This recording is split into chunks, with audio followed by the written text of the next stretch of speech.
日の任務は全部クリア。さすがね。褒めてあげる。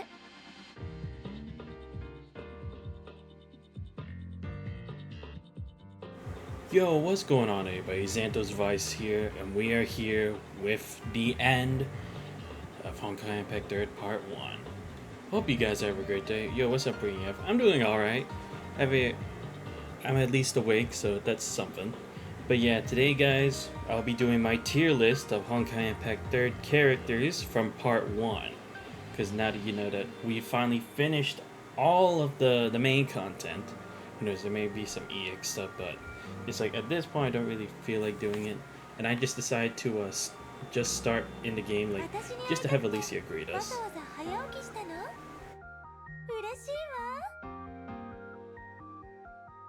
So yeah, let me actually exit out of the game real quick. Sorry about that. I just wanted to have like a cool way to like kickstart the tier list. So let me actually put that up here right now, because I actually did find a good one, and let me play the OST that I found. I'm basically just using the one from part 2 just because it kind of like sets the tone, you know what I mean? So let me know if the volume's good for you guys. I might put it a bit down if I have to, but hopefully it works out. But if I've been looking through dumb YouTube stuff and hitting monitors, I see, I got you. Yep, that shit's gonna happen.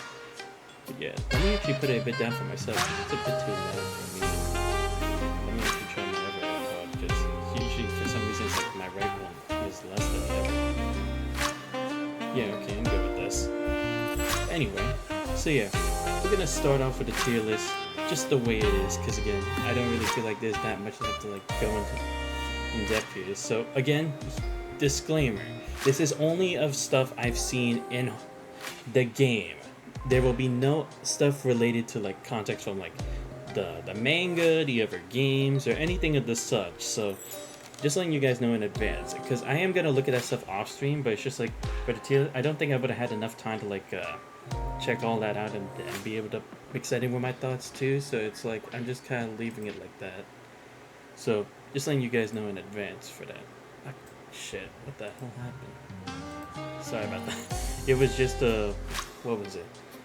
It was playing an ad again. I swear to God, I hate when this shit happens. But yeah, we're gonna go ahead and start with, of course, the 3 main characters of the game. So we'll start off first with the poster girl, Kiana. What can I say, man? Kiana was a really great protagonist, because, again, there were many trials she had to go through. There were many circumstances in which she couldn't necessarily have full belief that she could resolve the situation, or just that everything would just turn out alright. And I also love the huge evolution from like since the beginning of the game, where it's like she really did see herself as like the best Valkyrie, or potentially could be the best. And now it's come to more than just being the best at something, because again, the role of a Valkyrie has a lot more at stake, considering everything that had occurred.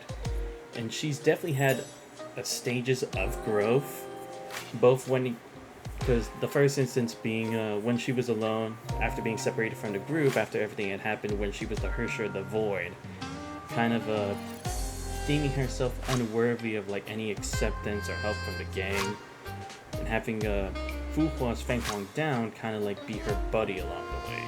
I think it was good for her, because again, it would show that the world isn't exactly all black and white, or that it's not that simple, that there are going to be some times when it's like there is sacrifice, there is loss, and that's just how reality is. Not that it should just be accepted outright easily, but at the same time, you can't just ignore what's in front of you. The second one being when it came to the Hersher domination. That was also another really great arc, because again, it showed a lot of human weakness, and Kiana having to like overcoming that as well, because she hadn't really communicated as much with the people, especially it's like given the circumstance that she was on the hunt by everybody, so at one point. So that was another great take on it, because again, it kind of brought back the memories of Himiko as well, as to, can she really do this? Can she really carry this burden? Will she be able to do right by the people who have been done wrong in the past? And of course, now with finality, her accepting her role, but this time not alone, but with her companions. it really has been an amazing story, seeing it through Kiana's eyes a lot too, and seeing, although she has matured in some aspects as like a top-ranked Valkyrie, at the same time she still has her little antics and still does some stuff the same old Kiana would do. So again, I love when they stick to at least some traits, which is like, you can't take these habits away, that's just who they are. So honestly, I actually do have to give Kiana an S. I will order these around later. I'm just gonna focus more on where I would rank these people, like just in the grade first, and then I'll focus later on like who I would think is better than the other or something like that. So just bear in mind for that. Alright, next we got the Raiden Mei. What can I say, man? She is definitely one of the coolest characters out there. And again, it was very interesting because she started with probably being the most I wouldn't say emotionally unstable, but she was definitely one of the more heavily influenced characters from the environment as who she was before. Because with everything like almost seemingly against her at first, and then Kiana being there for her, but now the person most important to her and gave her life beating again, being the one having to carry that same burden. But Mei would know, just like any ordinary girl, like Kiana, she would of course still feel the fear. Of course she'd feel exhaustion. She's not invincible. That's not how it is at all. Even though she puts on like this front for everybody and probably for herself too. So seeing Mei actually take things into her own hands for a change and not asking someone else for help, it really is something. And it definitely took me by surprise for an instant as well, because I was like, not that I couldn't see her doing it, but like actually willing to risk herself become the Hersher of Thunder, even if it could potentially backfire. But she knew better than anyone else that Kiana couldn't handle this alone. No way could she do it, or at least not alone, and that it's not right to just give it to one person to bear that whole burden. And of course, what else can we say about the Elysian realm also having an influence on Mei, having a much better understanding as to what it really means to give life for the world. Because that's the thing as well, she couldn't necessarily come to terms with why Kiana was so willing to do it, even if it meant that people wouldn't necessarily tell her tale, even if she wouldn't necessarily be the main hero. But after learning from the Elysian realm, she has come to terms with it and actually accepted that idea, and then actually trying to see if she can't come to terms with it if the time comes, but still pushing for as close to a happy ending as everyone else would hope for. And just seeing that evolution with her and her connections with all the other characters. Once again, amazing voice acting as well. Great scenes. So again, have to put her in S. Bronya Zayshick.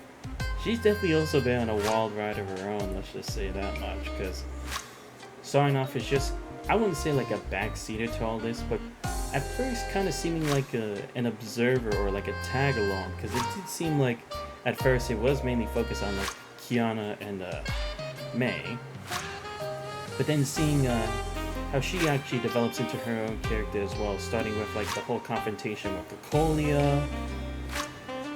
Like first one, it started off with her interaction with Wendy and trying to save her, just like she couldn't do for Zayla. Then actually having to confront her mother Cocolia regarding what was it, the Sea of Quanta and the other gem. Then seeing her understand Velt Joyce's journey as well to becoming the Hersher of Reason, her having it passed on to her, but even still not necessarily coming to terms with it. But I like that she had more of a struggle for it as well. Oh, my bad. Yeah, having more of a struggle in regards to that situation, because she was not a naturally gifted, or I guess say, she wasn't able to naturally obtain her Hersher powers like the other two. She actually had to go from step one, unlike the other two, who not only did they have alter egos for it, but that's kind of what allowed them to be able to even access a good amount or percentage of that, of those abilities that the others had used before. So having to see her go from square one, I like the realism from that too, because it really did play a part in a long way, because heck, even when it came to the Herrscher domination, when we needed her powers the most, it just showed that she wasn't ready yet, or that she didn't truly understand what her powers were supposed to mean for her. And I guess that was kind of when it went to finality, that was like, okay, do you really understand what this power really is? Do you understand how the Herrscher Reason's abilities came to be and what it's meant to represent? And then her being given that test, I think it was a great way of doing it, because again, it's like she has to think logically, but again, there's some things that can't always just be explained with just only logic itself. It's never entirely that simple when it comes to humans, and I think that was a great point for Bronya, because again, she always looked at it from like an intellectual kind of standpoint, but I mean, of course, when she's just with her friends, that's another thing, but truly understanding like the differences in like the perspectives of her abilities and her transformation as well, I think it really came along in the end very nicely as well. So once again, I will have to give her an S. Alright, so next we got Duranda. Duranda was an interesting kind of character, I definitely will say. Because, of course, she's supposed to be like the pinnacle of humanity, or at least the pinnacle of all Valkyries in the current day and age. But not only that, but she was actually the original is the original Kiana Kazlana.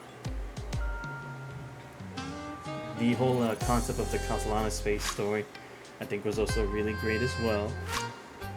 Because again, we didn't really know anything about her origins. I mean, sure, we knew about her journey with Rita and Sumeru, but we never really got as much apart from that. And I'm glad it kind of melded well with Colliston, because it's like, I don't really see any other situation in which we would have been able to get more of a glimpse of a Durandel's past. So seeing it come into play for Otto's plan, it's like, I could actually see that being the reason why I would move forward in that direction. And I'm glad it was kind of like in the middle of that point too, because again, if it's like in the middle of a random chapter, or you make itself, it's like its own chapter in the story, it would seem a bit weird, because like all the momentum is going in, but it's true, like in her current state, she wouldn't have been able to tackle what's further ahead. Again, granting new possibilities for the potential future, that the world had been deceived of, that the original Kiana was dead, thereby narrowly avoiding the terrible fate that usually falls into the Kazlana bloodline. And her input in regards to finality, I think it was good, again, being like the more logical, reasoning one, being able to present other thoughts to the team, and not really wavering at any time either, which I think was also a good point as well, because again, they stuck to her character for that. The only thing I have, and this really isn't so much as like a tick or anything, but it's just that I wish we had seen more of like Duranda's stuff, because again, I know this whole Sumeru thing is probably something you'll have to read on another piece of media, but at the same time, I feel like it would have been nice to have a bit more. I mean, then again, we did have like some interactions with her at Arc City and stuff, but I feel like more in the development as to like where she stands and stuff, or like maybe other instances where it's like she would have had like differences from Otto and that, and not seemingly just always trying to do the right thing, even if it means hurting other people. It's like, I wish I had kind of seen a bit more of that, but aside from that, she's a very well put together character as well. So I'm gonna put her at A. I would love to put her at S, but like I said, I feel like if there was at least a bit more of it, or at least seeing a bit more of her growth to becoming the S rank, I probably would have put her at S. But that's where I see it. Rita.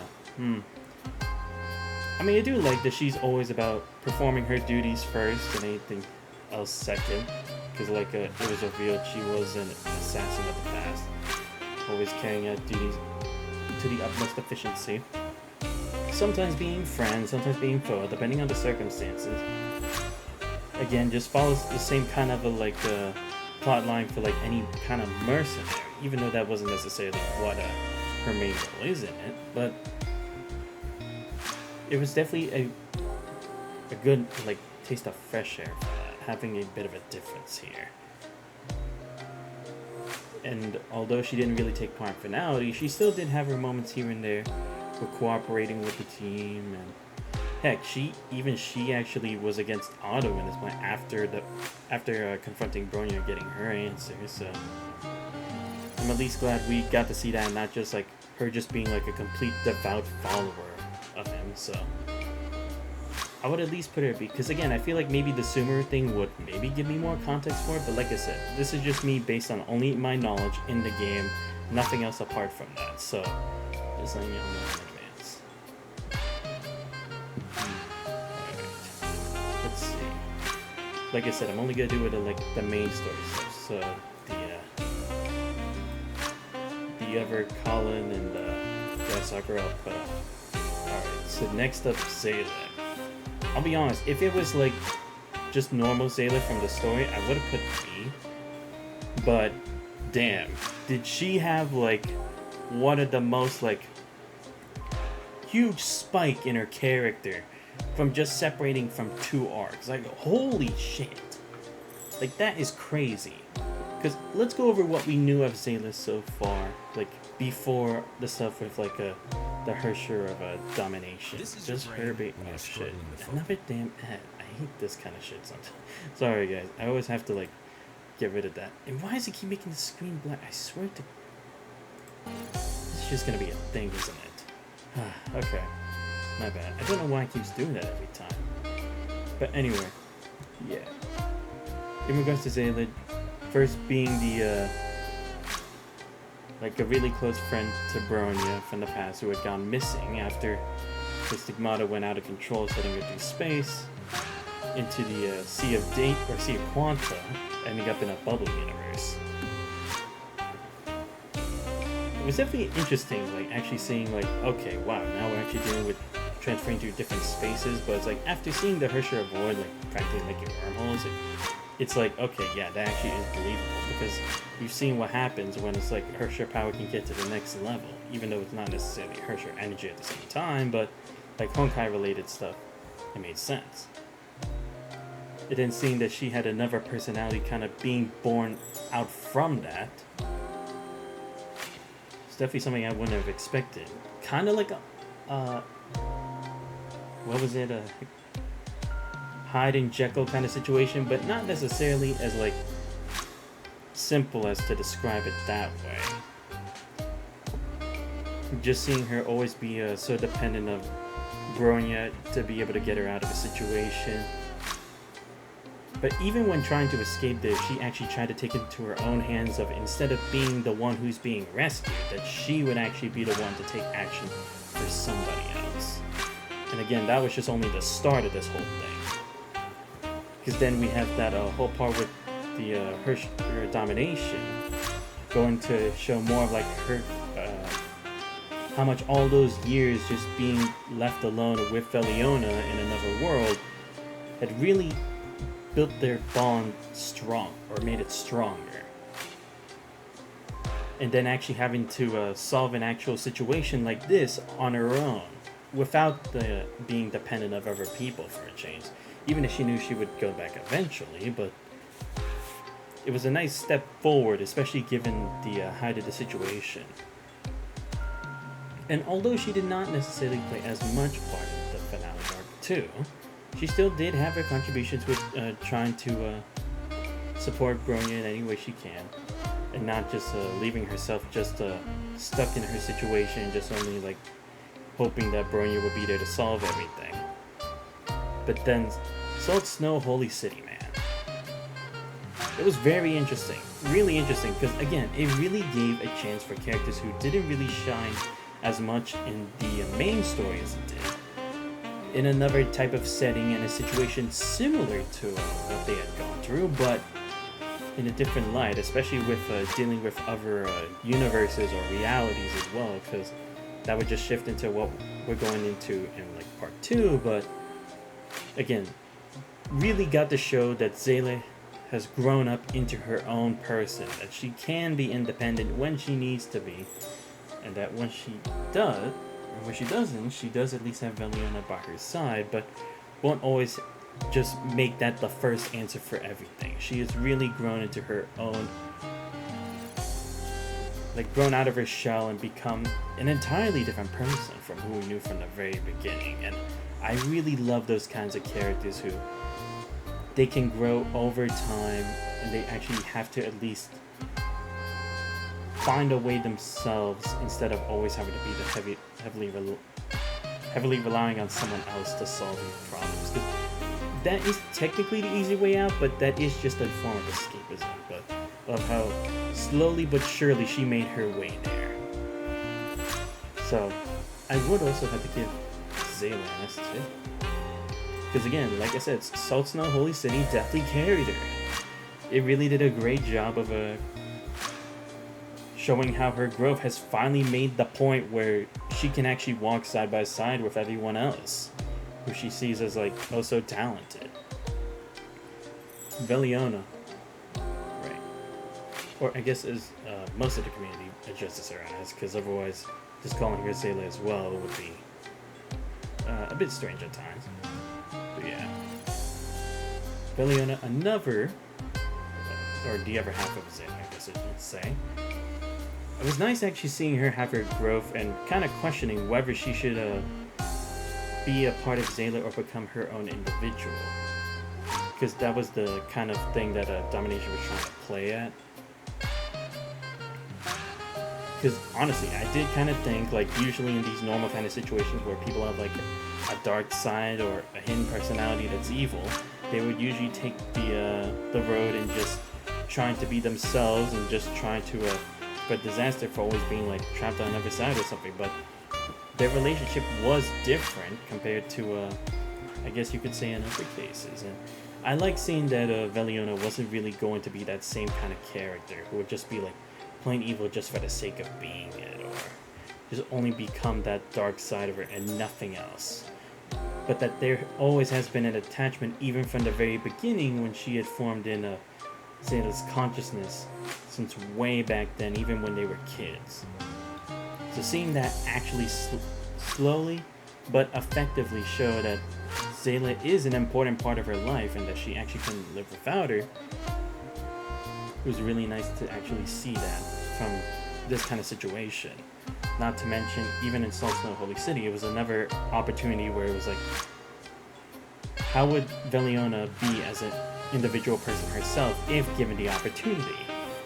And once again showed that she really did care for Zayla, but again, she wasn't really caring about herself at all at the same time. So actually seeing her grow up into this someone who can actually feel more emotion, especially for others close to her as well. And even though she doesn't really voice it as much to the original Zayla, I mean, at least there were still those moments where they can at least agree in some parts. They actually do enjoy each other's company.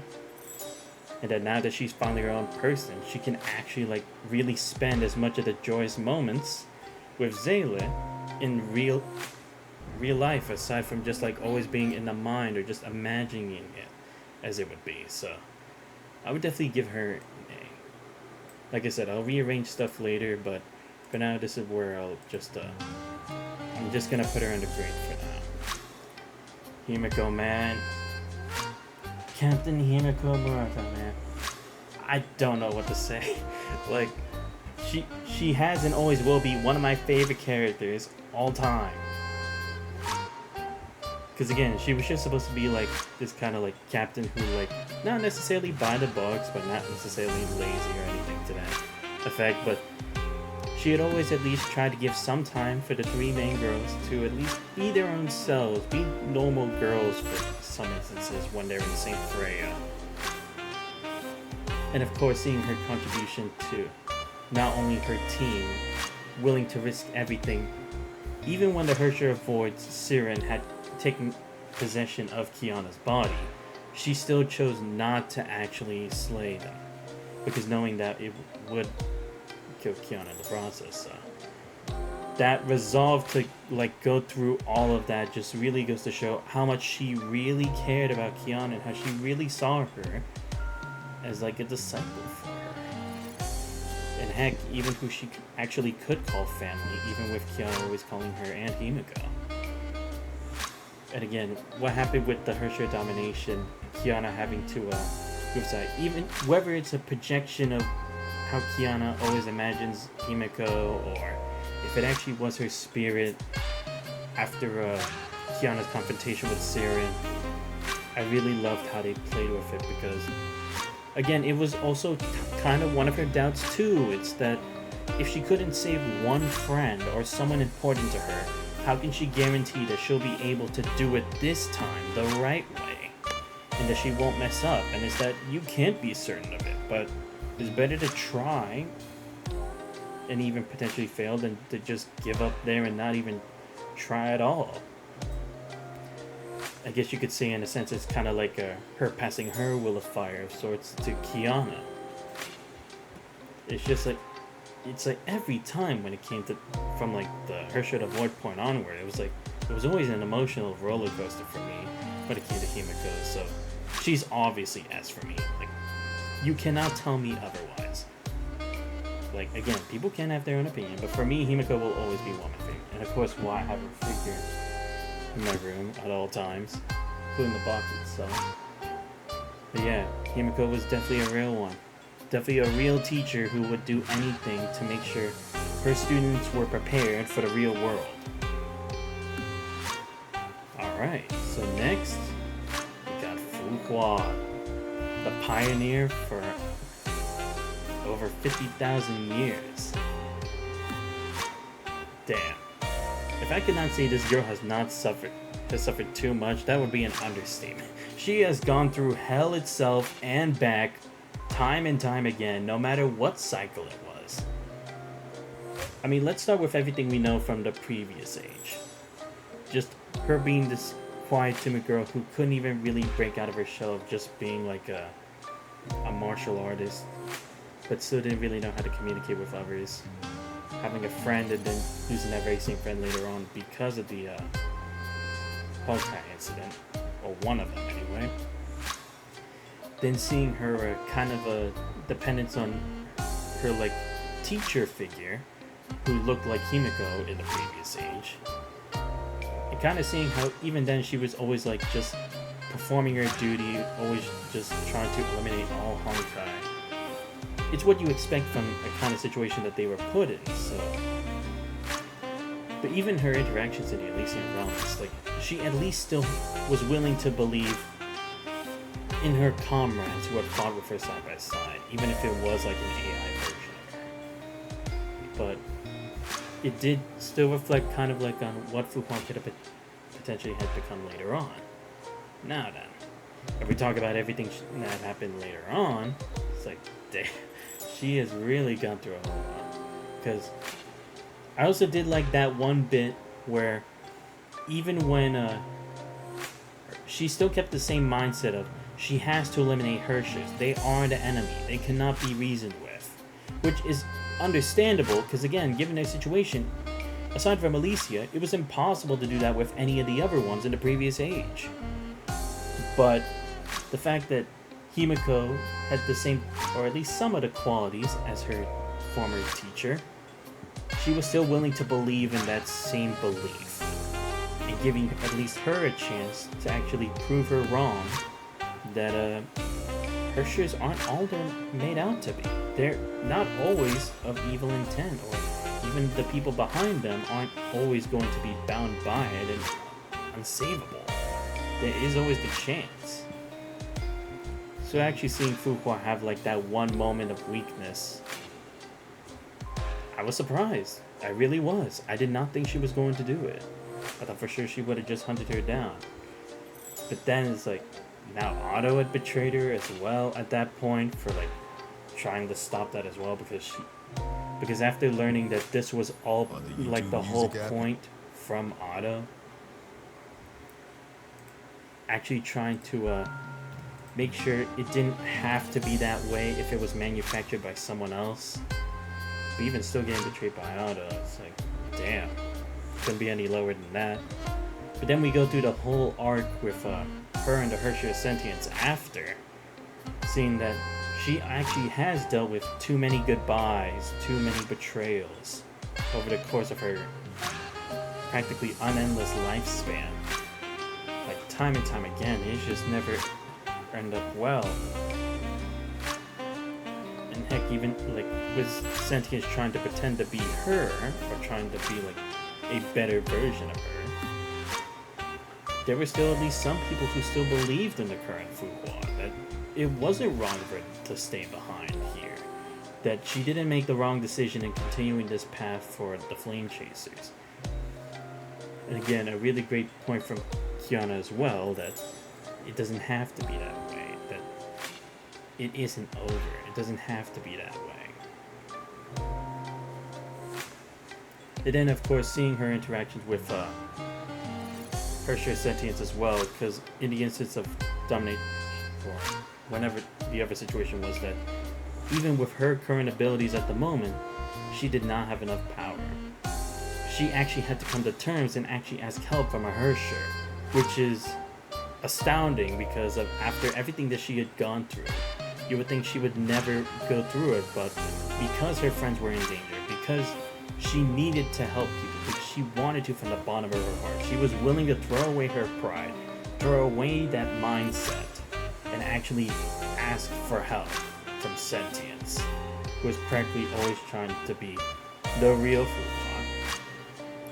It took a lot of guts, it really did, because again, there's always that risk of oh, them taking over will make you disappear, or will make you the one chained into the deepest recesses of your mind, as opposed to the other one.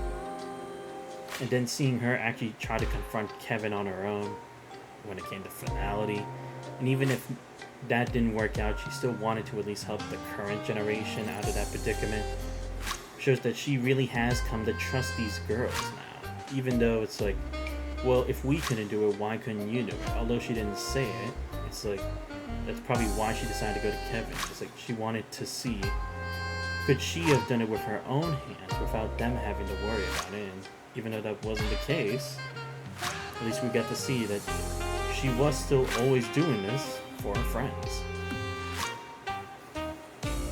And the Seven Phallic Karmas arc, again, did a really good job of like tying up loose ends, especially for Fuhua and everyone else.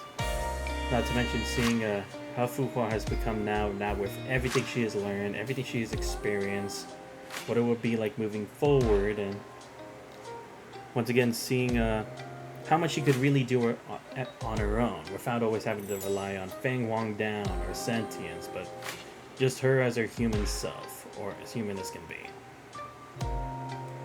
So again, I really do have to give an S for her. Sentience. Very interesting villain, I will say. Not only trying to mimic Fuhua in the process, but heck, always trying to act superior. I love her commentary, like all the time, whether it's against Fuhua or Veliona, or heck, even Mistone itself. It's always funny. You know you're gonna be in for a wild ride with her. And again, just seeing how different she can be with others than just herself. She can change her mindset when she really needs to. And of course, her fighting style just being really cool. And again, even trying to come to terms with herself actually being a real person in that epic battle between Kiana Kazana and the Feng Huan Down Mindscape. It's really cool. And I also did like in that there was some chances in which she did show humility, where she couldn't beat Kevin, even though she always talked herself up as being OP as fuck. But the fact that she can actually openly admit that, and just willing to pass the baton to the others, even though I wouldn't say you could see them as traitors, but technically just neutral parties, it was a nice little take on it. Because again, you don't really see it in many times where it's like, oh, all antagonists can be changed, or all antagonists can't be redeemable, but hers was kind of a middle ground for it.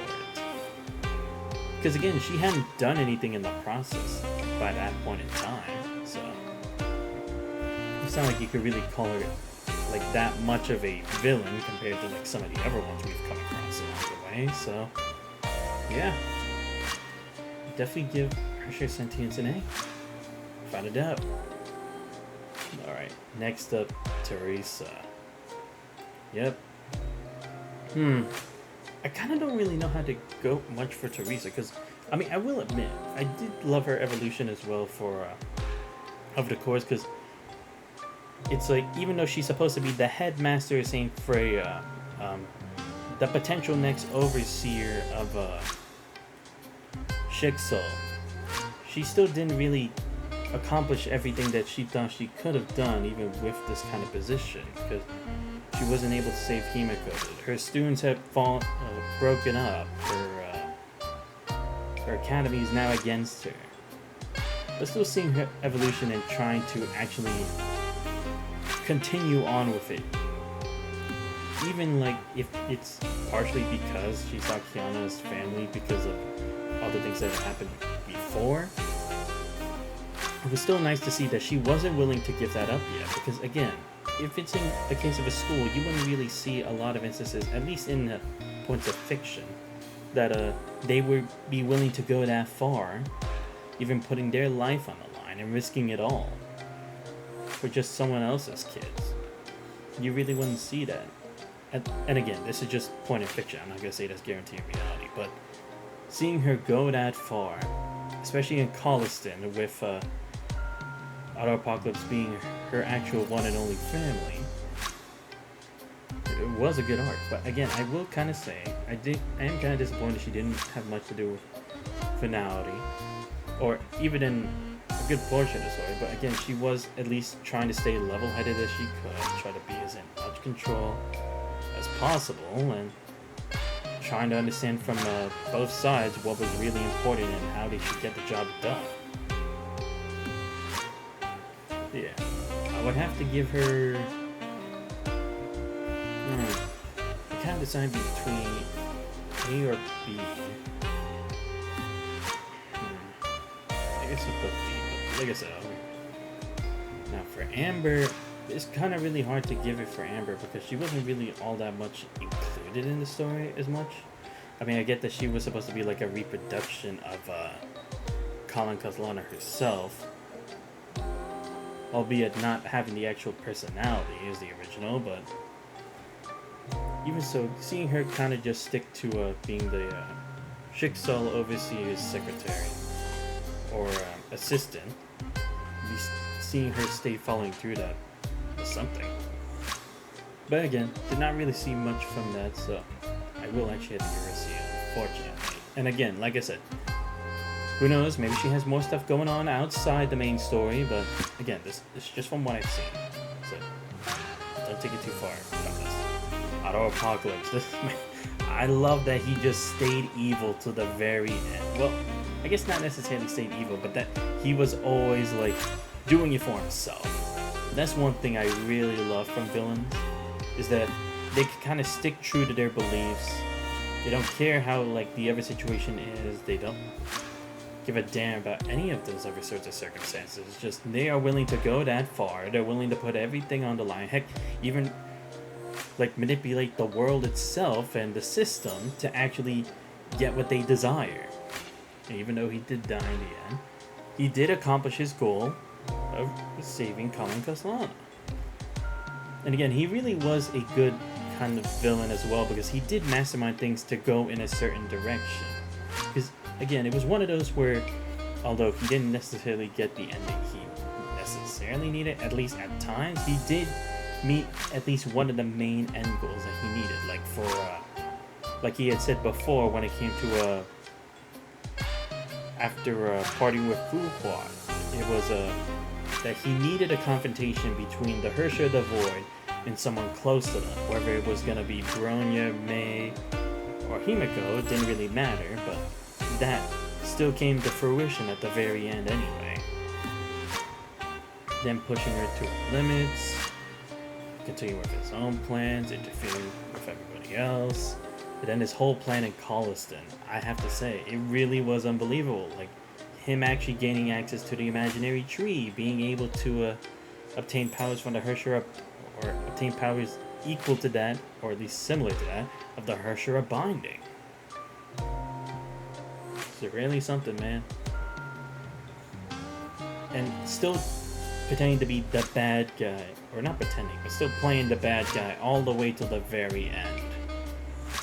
Even knowing the potential risk if he actually did win out in the end, like actually defeating Kiana and Durando. This boss fight was annoying a couple times, but again, that was kind of just more of me than anything else, so. Yeah, I definitely had to give Otto an S, because again, clear-cut villain through and through, did not change. I love it. Li Susheng. An interesting idea for a character, but again, just did not really have as much impact as I would like to. I mean, I do know we do at least have context of like her story as being a student of Fuhua from all the time in the mountains, and then the whole situation going down, and her actually confronting her now with Li Susheng actually mastering and still having all the powers of Feng Huang down, but Fuhua not having it. But I am kind of disappointed we didn't have her more involved with some of the other main stories. And again, I know what you're gonna say, she was including finality, but again, I would have liked seeing some more direct. And I'm kind of surprised she wasn't one of the other people who was kind of like put in the Salt Snow Holy City arc, or heck, they could have found some way to like also include her in Seven Flower Clan. I mean, not to say that they weren't already good in themselves, but I just kind of wish there was more input from her, considering how powerful she was supposed to be. Especially as one of the people that Otto had trusted for the plan of Kallistead. I just kind of expected more. So unfortunately, I'm going to have to put her in a B, even though she is probably one of the coolest looking characters in the game, unfortunately. And like I said, it really just does suck, because I don't want it to be like that. Alright, so next, we got Susanna. Damn, talk about going from being an NPC to an actual playable character. And actually one of the impactful characters in a story arc. I have to say, it really did surprise me. I always thought it was just always going to be like that. It's like, she's just going to be someone along for the ride, or just there for the dialogue and exposition. But no, she actually grew into being an actual Valkyrie. And actually seeing like the actual growth from being just a person in the background to being someone who just gave you a quest, to then just being an NPC that's followed along for the story as a side character, to then actually be one of the main characters of an actual character arc. That still blows my mind, especially when it took place in the latter half of the story. That really was shocking. But I will admit, I do like Susanna. She's a bit quirky at times, she can be a bit funny, she can be level-headed at other times, she can be studious in some instances, but she will fumble the bag every once in a while. But that's what I love. It's a nice breath of fresh air, especially after all the seriousness that occurred with the main story, but dealing with the afterwards chapters. It's like, she did give that kind of a change of pace that you sometimes do need in a story, especially when it's like, even though the stakes were high, it wasn't like actually affecting their world directly, at least at the moment, but still, it was really cool to have that difference in a character for that, so. And again, her contributions as well to actually helping the team, even though she still looks down on herself for not really being talented enough for any, but now having an understanding, because the fact that Durando actually saw potential in her, and even Rita did, and actually going on a mission like this with Zayla and everyone else, I hope it really does boost her confidence, and she actually does become a better Valkyrie for it. I also love that she was also a different kind of fighter, that she actually had like a chakram or something like that, similar to like a part of Felis. So like I said, it was nice to have a different kind of character like this, especially in this kind of setting. So I definitely have to give Susanna an A for that. Again, like I said, also because of just like that huge transition of like character development. It's wild. Alright, gonna move these other ones down here because that's Odyssey stuff, and I don't remember that because I finished that like a long time ago. So I wouldn't really be able to answer all of this. So yeah, alright, next up we got Tessa. Tessa is always funny. Like, I will just say, it's nice to have her, like, even though she is like part of the exposition, I love like how like she can be like snarky at times, and sometimes like lose her head over the smallest details of shit. Like even like the times when it's like she's like, fuck you, Otto, or like, where is Velt, that lazy asshole? Even though she doesn't exactly say those things, but it's like, it might as well be implied at that point. Especially being one of anti-entropy, now actually having to work together with the people of St. Freya, even though they're technically wanted by the other main associations. That was great to have her for along the ride for most of the time. So I think it's fair to at least give her a B. Because again, it did give a lot of explanation and ideas and go in depth as to what exactly was going on behind the scenes. And again, for that reason, I also had to put Einstein with her as well, because again, did a great job of like separating emotions when need to, but even still decided to put even something that would seem a bit irrational at times as a part of the plan. Because usually when it comes to like the genius types, they're like usually either you go with like no emotion and you can only use logic, or it's like they will, but sometimes it's like they don't really understand it. But seeing at times when like Einstein would sometimes incorporate a plan where it's like sometimes it's just based on feeling, or it doesn't have like 100% guarantee that it'll work, or not even like at least 80 or 90% of a good ending. She's still willing to go along with it if it means getting a chance. Because that's the thing, it's like sometimes you do have to take chances, and I'm glad Einstein understands that at times. Alright, next we got the old man himself, Velt Yang. I really did like seeing the different kind of like parts of his story incorporated when it came to the Sea of Quanta and him testing for the pressure reason as well.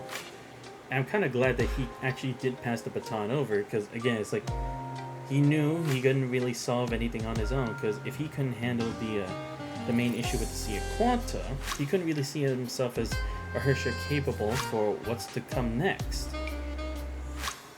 Again, another good act of humility as well, by passing the baton on to Bronya, who had the potential to do so. And of course, seeing him still at least help us on the side with some stuff, being a mentor to Bronya in regards to reasoning. I did like that even he didn't know all the answers to stuff regarding the Herrscher reason as well, because, I mean, it makes sense that he wouldn't know everything about it.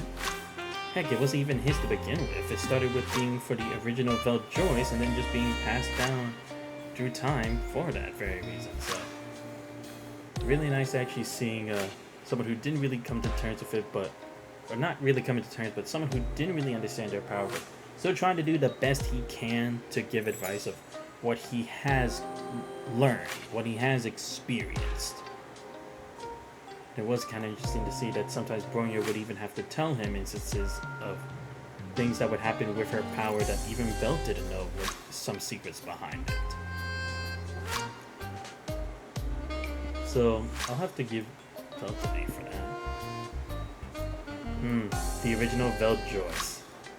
I wish I kind of knew him a bit more, because I feel like it would have been interesting seeing like how he ended up being the first Herrscher reason and then passing it down to the next generation.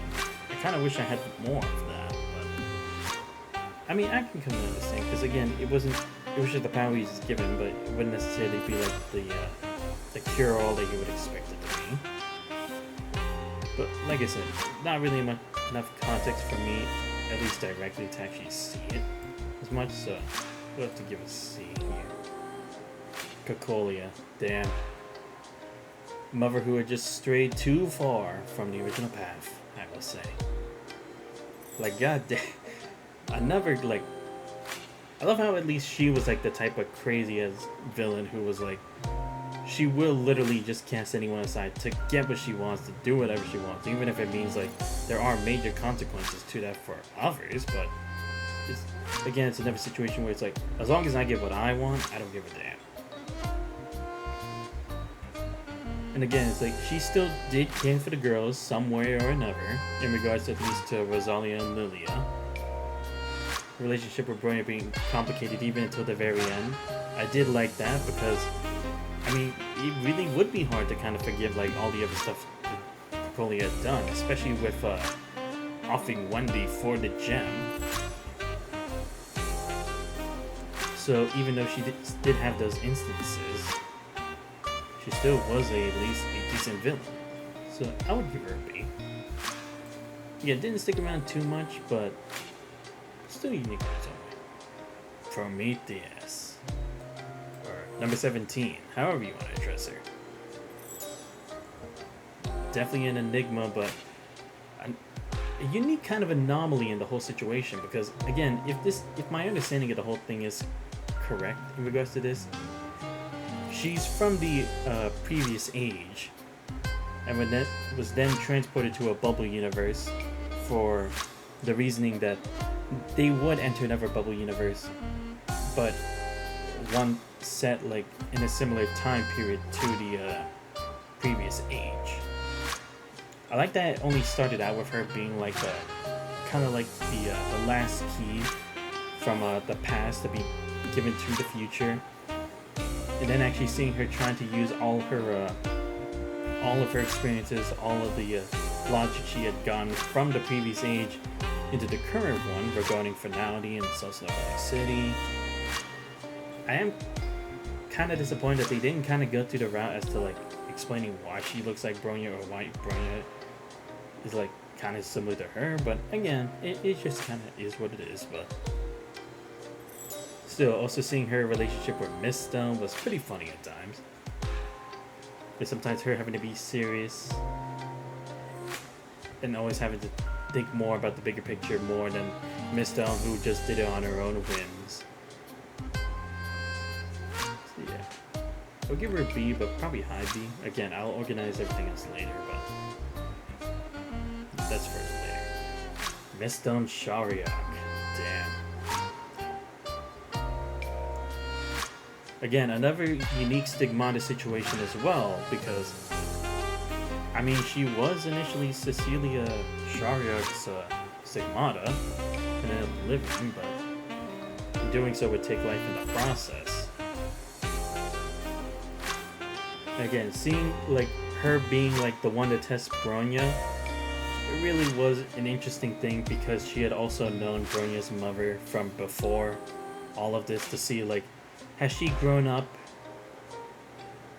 in the way that she hoped she would, in the way that her mother hoped she would, or no? Well, I guess that's kind of like her just wondering about it more than actually hoping for it, because that was for the original Miststone Shariak, because this form is different from the original. Yeah. But still, seeing a bit of that connection here and there, it was nice to see that, at least a bit. It is kind of sad we didn't actually get to have the original Miststone Shariak actually meet Bronya face to face and tell her the truth, but again, maybe some things are just better left unsaid. But I'm kind of sad that it never came to be, especially considering all that Miststone Shariak is had to go through in life because of her situation of not being able to really be near anyone, or else their life would be consumed in the process. But even then, that doesn't carry or take away from the current Miststone Shariak. You have a funny character who I wouldn't necessarily say is like true mastermind, wherever, considering we've gone through like plenty of other masterminds who have done their job much more efficiently and are literally willing to like do like anything to get the results they want. But see, I did like where like sometimes her plans were like also kind of parts of like just her curiosity or wanting to see something, you know, want to see the definition of humanity and come to an understanding of it in some way, especially since she was supposed to be the representation of a new form of humanity. It really was a unique twist, and I'm all for it, honestly, and I hope Miststone comes back. I hope we get more of her like actually getting involved in like these other bubble universes. So yeah, I'm definitely gonna put her at an A. Alright, next we got Raven. Man, Raven was a cool character, you know? Because again, she wasn't necessarily someone who would just be like a yes man to Kevin, or just hitting everybody, or like always only being a lone wolf, but she could definitely just be herself, just be on her own, make her own decisions, make her own choices. after everything she sees and experiences, not just only focusing on like what one person says about the other. It was interesting to see that throughout the course of the story as well, because seeing Raven being another, like, I guess you could say a representation of like how Fuhua was in the past, where she hated Hershers and wanted to eliminate them for the hope of humanity, or in the hopes of humanity surviving, but was still willing to side with one of them, being May, to get the job done faster. Because again, she's willing to at least lay down some of her principles, as long as it means meeting the dreams and hopes that she has, not only for herself and humanity, but mainly for the kids that she's helping raise into a proper adulthood later on. I love seeing that contrast where it's like she really is a good adult figure for the kids, like Sora and the rest, but at times she could be a badass, just doing whatever she wants, fighting whenever she needs to, or when she wants to, mainly. Like the whole thing with Arc City, then teaming up with May to take down the Hersher of Ice. Just Raven was always very interesting, and I'm glad that she was someone who just stuck to her own guns and just stayed with it throughout the course of the story, and didn't always like just have to do everything by the book. So she would definitely also be another A. A bit of an underdog of an A, but still an A nonetheless. Jackal. I mean, I get it. It's like the mad scientist of a group always wanted to like answer these questions regardless, but again, kind of wish there was more than just the Arc City arc for it. Kind of wish to see a bit more of like how she came into it, because it was interesting seeing her be a bit of a defeatist now that her role was over in the World Serpent and Finality.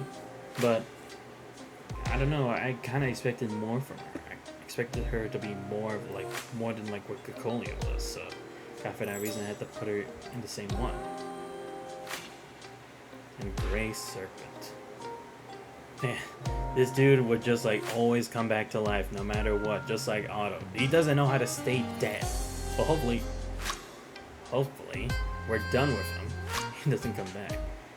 Because again, I guess I wouldn't necessarily he's always like the yes man for Kevin, but it's like he would always have to perform his duties efficiently and seamlessly. But at the same time, it's like there were some times when he would just focus on his own goals, and it was nice seeing that not all the Grey Serpents all think the same way. Even some of them have like their own kind of personality quirks at times, but they still kind of thought the same, at least again in regards to the end goal. Because the time when he interfered with like the whole Salt Snow Holy City arc, well, at least for the prelude part before that actual arc. And then his confrontations with everybody else of Anti-Entropy, Sheikh Sul, Saint Freya. So yeah, I have to give him a B as well. Again, I'll reorganize this later. Dude, what was his name again? I had literally just relearned this from the Salt Snow City arc, but yeah, just a guy who could never really obtain true happiness wherever he went. It's kind of sad seeing like what he always had to give up in the process in his life. I guess he's kind of like, I guess you could say he's similar to Raven in the aspect that not everyone gets that happy, or just surviving doesn't always mean like you just get to live the happy life without having to worry about any of the troubles of the past, because it still affected him even in the present, or with losing his sister, but then having to come to the truth that if Ansharya didn't run away, his sister could have been saved. And then just him having to lose her as a result for being the Hersher of Ice, being another reason it kind of pushed him over the edge to become the Hersher of Earth, and then them uniting to become the Hersher of Stars. It definitely is like a weird, sad tale in some aspects, but you would expect some form of like romanticism to take place in a kind of situation like this, so if it was going to be anyone, I guess I can kind of see it being him, I guess. And again, I like that we kind of saw a bit more of that like that other version of himself as a stigmata when it came to Miss Dawn telling her side of the story as to how she even got to a soft-snuff holy sin in the first place. Again, just kind of showed that, and again, time and time again, he can never find a place he could really belong, or that he could feel at home or comfortable in. But again, I kind of wish we had more interactions with him, at least in as like me as a World Serpent member. But again, she had only just joined recently, and then these events took place, so it actually does make sense why they wouldn't have. So still have to give a C. Now for Ansharya, though. Again, kind of the same situation of just, I guess you could say like she's Susanna, but if she wasn't given the chance to like move up to actually become one of the top, because again, she did show that there were times when even she was uncertain, when she wavered, when she was too scared, and I guess it was supposed to show like the human side of Valkyries, right? Because not all of them are going to be the kind of people who can just save everybody without worrying about their own lives. Give me one second, alright, call.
Sorry about that.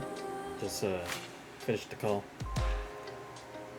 But yeah, again, definitely showed like not all Valkyries were like of the same mindset of like Kiana that, or Durandal, or even Rita, that duty takes precedence over everything else. So at least I did kind of enjoy seeing that difference here, because again, it's like every Valkyrie we had come across, they were at least willing to always like perform the task. But seeing someone actually be different from it, it did kind of break the mold a bit. I can at least say I do appreciate that sentiment, so at least put her in B. Probably somewhere low B, but yeah. Damn, Hersher corruption, man. That was also a wild turn. Because, seriously, the fact that she tried to become Alicia to get what she wanted. I mean, what can I say? She's just someone who wanted to escape to the outside world and fuck shit up like any other Hersher. And again, I'm glad still kind of showed that there are not all Hershers can be befriended. It's not that simple. If all of them could have been befriended, then this kind of situation wouldn't have happened. So glad we still stuck with the mold that it's like or the idea that there are still going to be some Hershers that you just can't reason with, because it was the same even with Siren. To the very end, she still defied Kiana in the Mindscape after that whole battle. It was even willing to say goodbye as in that exact same way. So I'm glad that this one was still the same kind of situation as always, just always trying to stay as that dignified Hersher who sees himself as above other humans. And I gotta say, her plan to like tear apart the Flame Chasers actually worked to some effect. I mean, it did make it harder for them to trust other people, and she did practically almost get what she wanted. So yeah, I will definitely put her at a... I don't know. Put her high B or low A, but I don't know.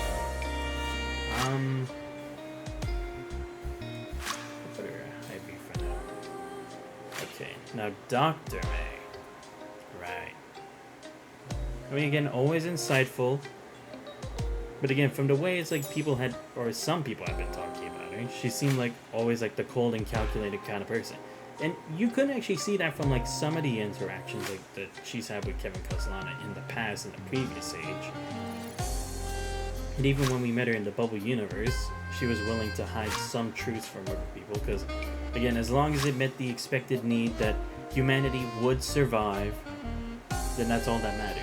And I will say, I also do like the concept that humanity isn't so simple that it can have one definition. It is hard to describe it. I like that aspect because it actually is kind of hard when you can kind of like deem it that way, because again, the situation kind of demands for different circumstances, or only some outcomes can be reached depending on that kind of line of thinking. So I like that there was that kind of difference there, that Dr. May was one of those examples of it. But I mean, in the end, she still had fulfilled her role of making sure humanity did survive. Whether it be her definition or not, they still lived to tell the tale. Or at least the next in line are capable of doing it. So I'm gonna go ahead and put her in A. Because also like her relationship with Kevin is like, even though at times she would like be cold and methodological at times, there were times where she did also think with like her emotion or her companions along the way. So yeah, I have to leave her at A. Yeah, I don't have to do this May because they're practically the same one. Our dearest Alicia. She has died for our sins. Dude, what can I say about Alicia, man? She's fantastic. One of the greatest characters I have ever seen. Not a tragic hero, not a damsel in distress, but humanity's greatest virtue, love. What else can I say besides that? She had given everything, her 100%, to like unite the Flame Chasers, to work together, to grant hope for the future. Like, even willing to put herself on the line. Like, even if people don't remember her the way that she actually is. Even if it meant that she wouldn't live to actually see the glorious future she would hope to see. She was still all in for it. She didn't hesitate. At least not directly. Because, I mean, there probably will be moments of that. But seeing her evolution even from a child, even with experiencing all the sides of humanity and the like different perspectives, she still loved it and was still willing to do everything to save it. And it's really hard because I don't think a lot of people could come to that exact same conclusion, because if you see some harsh truth, you will be scarred for life in some lights. It will be hard to necessarily say that, but again, there are faults within humanity. There's no escaping that. No human is perfect. So I think it's that fact that she also accepted, the way that she can also accept that as fact and still choose to try to save it, because it's like, that's not definite. It's possibility. There will be some people like that, but that doesn't mean we have to make that the whole definition of it. I loved it. Her interactions were hilarious. Her interactions with each of the Flame Chasers, some being a unique take, some just her being just straight up friendly as always. It was just great. She was like always a ray of sunshine for everybody. I really loved how, even though it wasn't the real one in the beginning, we actually got to see the real Alicia, or at least a remnant of the real one, when it came to May undergoing her transformation as the next Herrscher origin. It really did wow me there. You guys know I teared up in that one probably as much as I did for Himiko, for that matter. Because again, what can I say? Alicia, definitely one of the best characters of all time. Like, no point. She has to be S rank. Eden. Probably one of the best friends that anyone could have. She always believed in Alicia. She was there to be by her side. Even she had worries, but even though she was probably, I guess not necessarily the most normal, but the least specialized compared to everyone else, she was still a close confidant to many of the Flame Chasers. and still was the one who could see the true side of Alicia, and was always there to comfort her as her best friend. Especially the fact that she was the last key that was needed to unlock all those memories, because she was the person closest to her. And I really did love that. Even if she didn't have some amazing OP power, even if she didn't undergo a transformation like the others, she was still one of the most unique characters here. And she really was one of the ones to stand out, even being the last surviving flame chaser in the Elysian realm. It's crazy when you think about the whole process. So yeah, I have to give. Get rid of this. Alright, next we got Aponia of Discipline. It was definitely interesting because, again, she saw Raiden Mei as an anomaly to the whole situation, where it's like she could kind of see Doom, but she couldn't exactly tell where, but she was still worried about it because it's hard to like guarantee that who you pass this baton on to is not necessarily worthy, but that they're capable of completing tasks. And seeing her actually having to test Mei over and over again, and heck, even having to be one of the people who can believe in her at the very end, really was something. Seeing her stick to her belief that she will still do anything, even give herself up to stop the Hersher corruption from harming the outside world. Really cool. I wish I had seen more interactions from Aponia, but again, that could be because I had already played a good portion of Elysian Realm, or at least like the second half of it earlier. I was saying that I didn't have as many of the interactions that you could. If I did, I definitely would probably give her a higher rating, possibly, but I'm gonna at least put her A. Yeah, Sakura. She was cool. Definitely cool. I mean, with the times where she would be serious, times when she didn't really understand, like, some conversations and whatnot. Cool. But again, even kind of being, like, one of the first to be taken out in the Elysian realm, but then having to be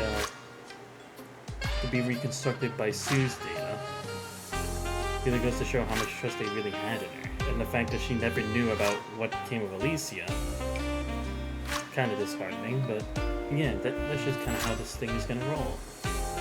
But I still another really good character. Because the other thing too is it's kind of heartbreaking, like how her kind of story was with her and her sister as well. Because we had kind of seen, like, I'm not sure if it's like the whole story or if it's like just a portion of it, or if it was somewhat altered because there was a bubble universe, but we did kind of see, like, potentially what happened to her sister regarding the Honkai eruption. I can see why that would lead her to becoming a flame chaser here and now. So yeah, definitely give her a B. Alright, next we got Pardo Fellas. I'm kidding. Pardo Fellas was funny. Loved it. Again, another person who was just who's lining the mood, but also didn't really see herself being deserving of it, because again, it was just the circumstances that just piled up, and she just ended up becoming a flame chaser. But again, I love that even her AI self is still scared of being erased or disappearing. Because even though she didn't lead like a glorious lifestyle like Eden, even though she wasn't someone important in everything before they became a flame chaser like Mobius or so, she still didn't want to die, and I think that's a value that people still need to hold on to, right? Because it's scary. You don't know what's gonna happen. I'm glad we kind of got to see that inner struggle for her in regards to the plan to finally take down the Hersher of corruption. Really goes into the sense that these people were actually still normal people before this happened. They weren't heroes destined for greatness. They weren't people with OP power since the beginning. They all had their trials and errors, just as they did in regular life, as they do now. they are still humans. Even with the surgery they had gone through, even with having new forms and stuff, it's like they still were humans. And we need to remember that. Butterfield's being is never A for me. Phil. Damn. Talk about having like one person other personality like Zayla Villiona. This chick had like what, 3 or 4, and her real self had been like hidden for the majority of it. That's crazy. But also seeing like her evil side actually work together with the Hersher corruption. That was still wild, man. Like that still threw me for a loop. But even then, still seeing Vilvi be as quirky and as like avoiding subject as much as she could. Yeah, never interesting one. But again, probably just because I didn't have as much interactions and I kind of had already done that part. I kind of forgot how that went, so I'll put her B. Again, there is more to it. If I hadn't done the story initially without even knowing that I had done like actual story content on an event, I probably would be able to give her a higher rating. Heck, I guess I could probably give her an A. But again, it's like, this is just based on my knowledge. But Mobius, this bitch. I love how she always still tried to cause trouble for us. Again, she was that ever taken like, what does it mean to save humanity? Loved it. And again, I love how she was kind of the main reasons how you could kind of see like, not everybody was united necessarily to like be the heroes or to save everybody. She was that image that's not the case. That's not how everyone here came to be who they are now. They aren't all following the same path. They all have their own reasonings. They all are different people. They're not of the same mindset all the time. Yes, they're here to save humanity or to let it continue existing, but that doesn't mean they all think the same when they're all like good intentional people. That's not always the case. Mobius just did it because it would be convenient for her that humanity would continue existing. Like even seeing her go so far as to like try to take over May's body. Clever little snake. Both in the metaphorical and literal sense. So I gotta give her an A. Come on. Because even then it's like everything she had prepared up to like after the fact. Because like with leaving Klein behind, allowing for Prometheus to go to the bubble universe so then they could continue on with the plan. Even knowing about how like her powers really work, it's like, damn, this girl seriously is willing to give anything for her ideal ending. Alright, so now we got Grisea. I kind of don't know how I'm supposed to do this because it's like there's like the quiet little Grisea that we know from before and then the one now. I guess I'll just do it from the perspective that I know both and I'll just use the image of the current one. I will say, Grisea's transformation, another one of the craziest transformations I've seen. Like, god damn. Like, she was just she's definitely a perplexing kind of child. Let me just say that much. Like, but the way that she had described all her actions and thoughts, it's like a kid. But still, actually did see at least some of these people as family to her. Like even with losing her mother and father, she still saw these guys as like at least something of a really good substitute for them. Not to mention her interactions with Cosmo, I love them.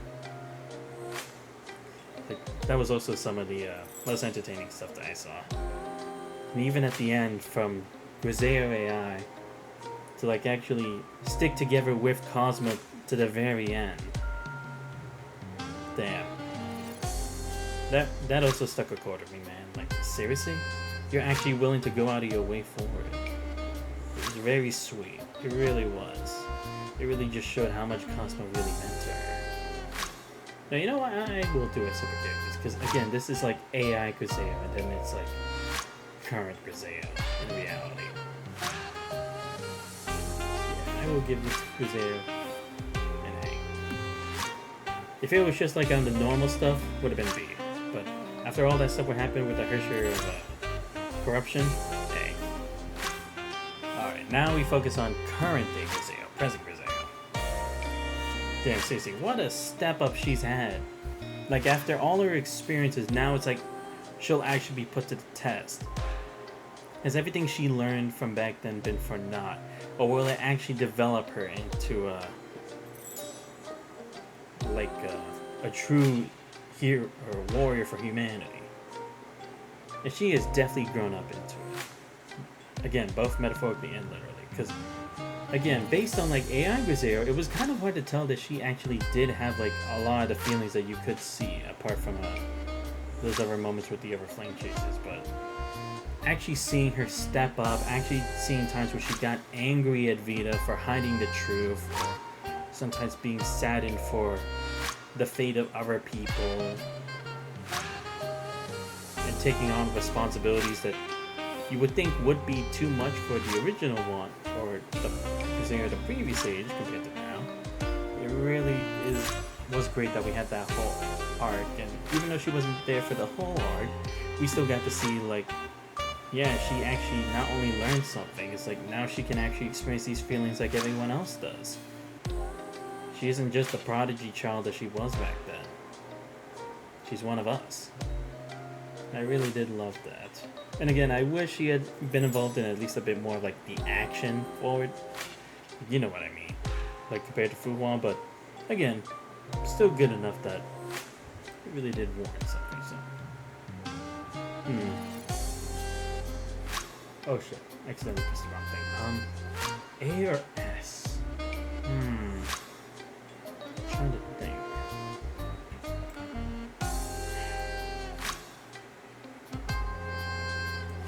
I guess I would have to say S.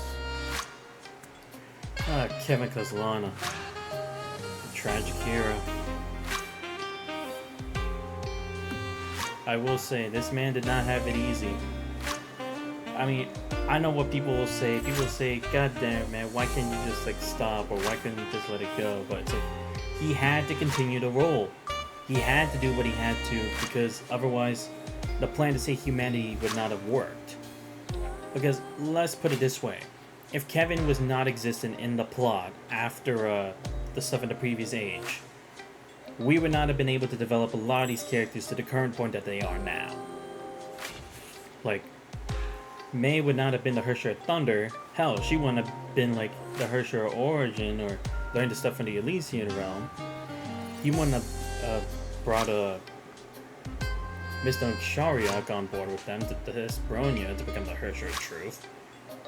And he wouldn't have been like the push forward that Kiana needed to become the Hersher of Finality. And they would have actually had to face one, but the difference is they wouldn't have had time. Because that's the other thing too when you think about it. It's like time was really the enemy here as well. Not only all the other Hershers, but it's like they were already approaching like the cycle that they were at least from like the pacing that the Hershers were appearing into our world. So it's like someone had to take the reins. It had to be somebody.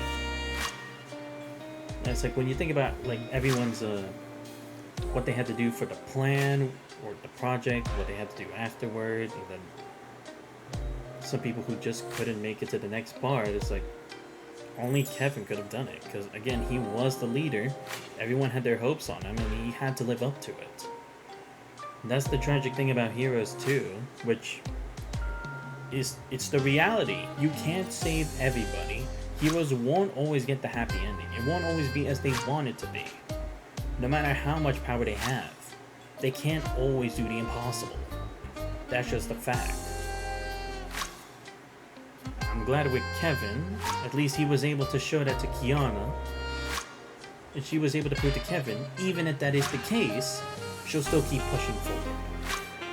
I think that was a good send-off for Kevin, because he really did need a break. He really did need to have an end. Because he didn't want to suffer like this anymore. He didn't want to have to be like the only one alive while his friends have been left behind.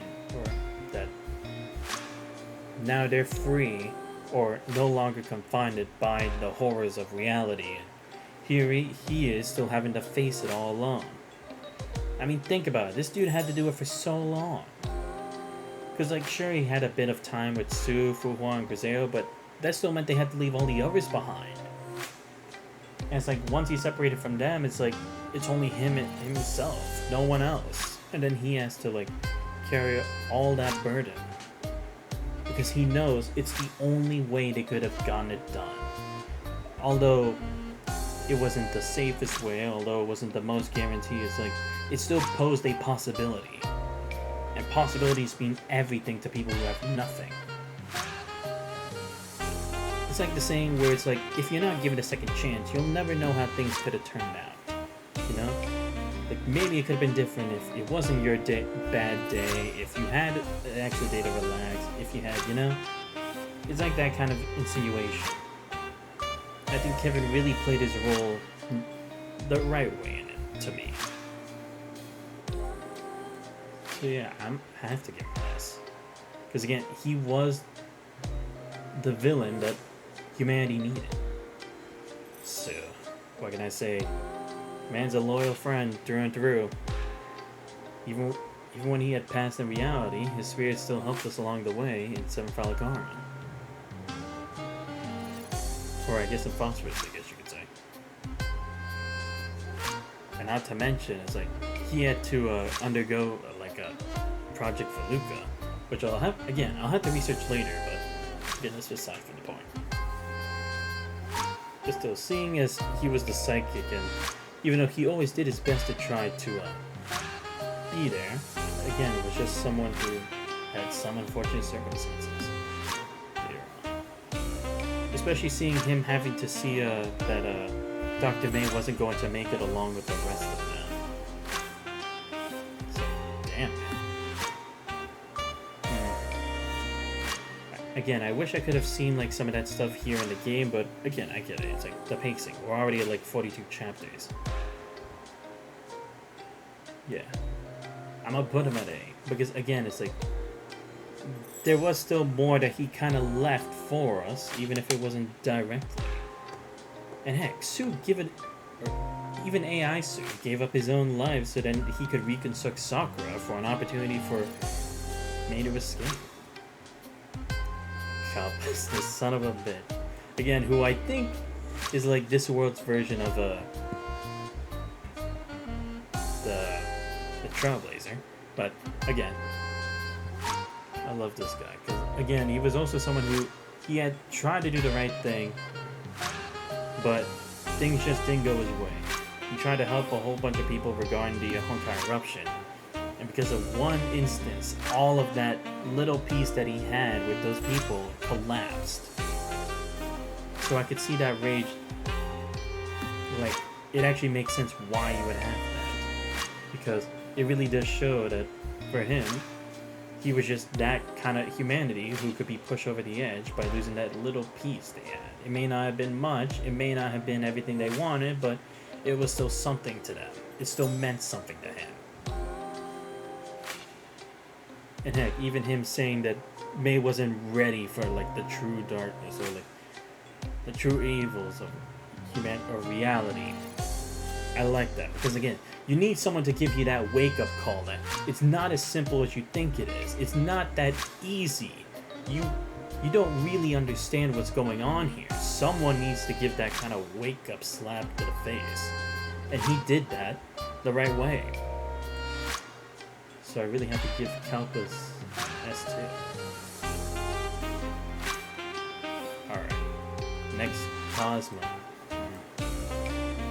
I don't know.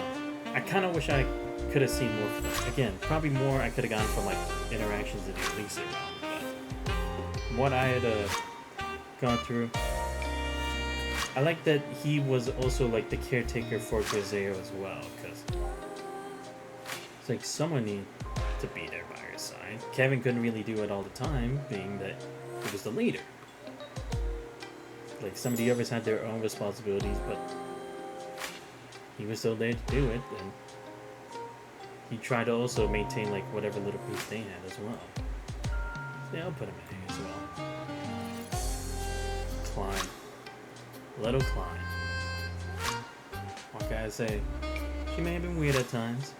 She may have been disappointed at times, but she was nice to have around. Really. I'm glad she at least also lived through all of that and survived. But then, like, even the AI client was still something. Like, even still willing to be with Mobius to the end. Very sweet.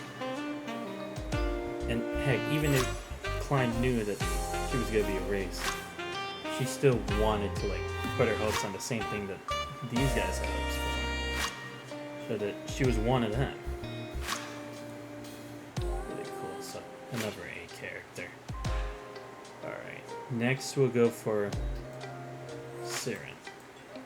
Just because I at least have some context about her as opposed to like other people. Damn. Just a misfortunate soul at the hands of Otto. What can I say? Because don't get me wrong, I definitely understand why she ended up that way. Because I mean, with everything she had gone through in the lab, with Otto trying to do whatever it took to like use the powers of a Hersher, it's understandable. And again, was kind of like that darkness that Kiana didn't really have. So I think it was a nice take on it, because again, she was kind of like, I guess not necessarily humanity's rage, but she could kind of see like a reason for human extinction, given all that had played out. Because it's like, everyone's like, humanity should be saved. Everyone should be saved, but it's like, not everybody is savable, and it's not necessarily that simple to say like everyone's a good person. They all deserve to live, because there will be evil people at times. There are people who do things not for the good of others, but just for themselves, and they don't care who they bring down with them. They don't care who gets hurt in the process. And from her experience, we definitely saw there were people who were willing to use others as stepping stones for their own desires. So it's like, you really want to save these kinds of people? Definitely was a nice take for a change of pace, because that's like when you could sit, that's when it started posing the question, is humanity really worth saving from her eyes? So I think it was A.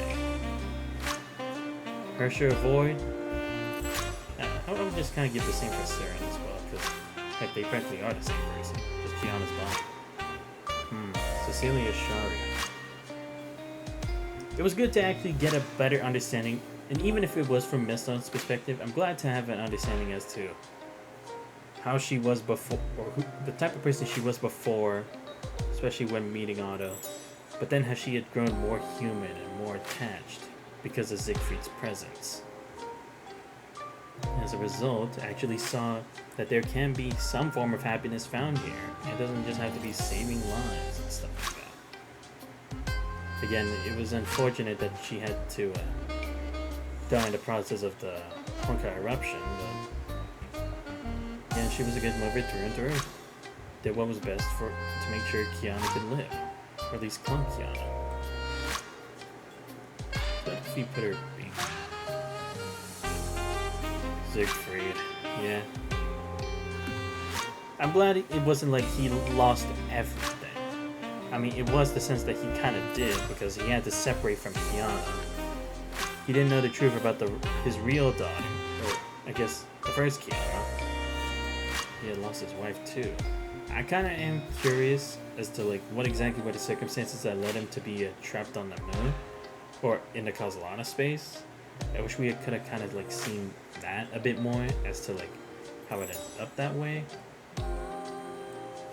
But again, nice to actually have like an old dude here from time to time, aside from Yang. So definitely give him a B as well. Because again, it's like it's also like the stuff he had put into Kiana is what made her the kind of person, at least who she was by the time she had gone into save Freya. Alright, so let's see. Let me move some of these along so that I can focus on some of the other stuff. There's a lot of side stuff I don't know about, goddamn. Alright, I'm just gonna do this as a pair. Rosala and Lilia. Again, it's like, I do kind of like them as like the twin sisters who's like, they don't have like Hersher powers, but like they do have like an abnormal kind of Honkai power. but with like the Honkai beasts that were used. Again, being kind of like the funny sisters for Bronya and Sailor. But again, I kind of wish there was more involvement from them, to be honest. I had to put them at C. Again, not that I dislike their character, that's not the case. It's just that I feel like there could have been more input at play here. But again, that's just me personally. Take what you will.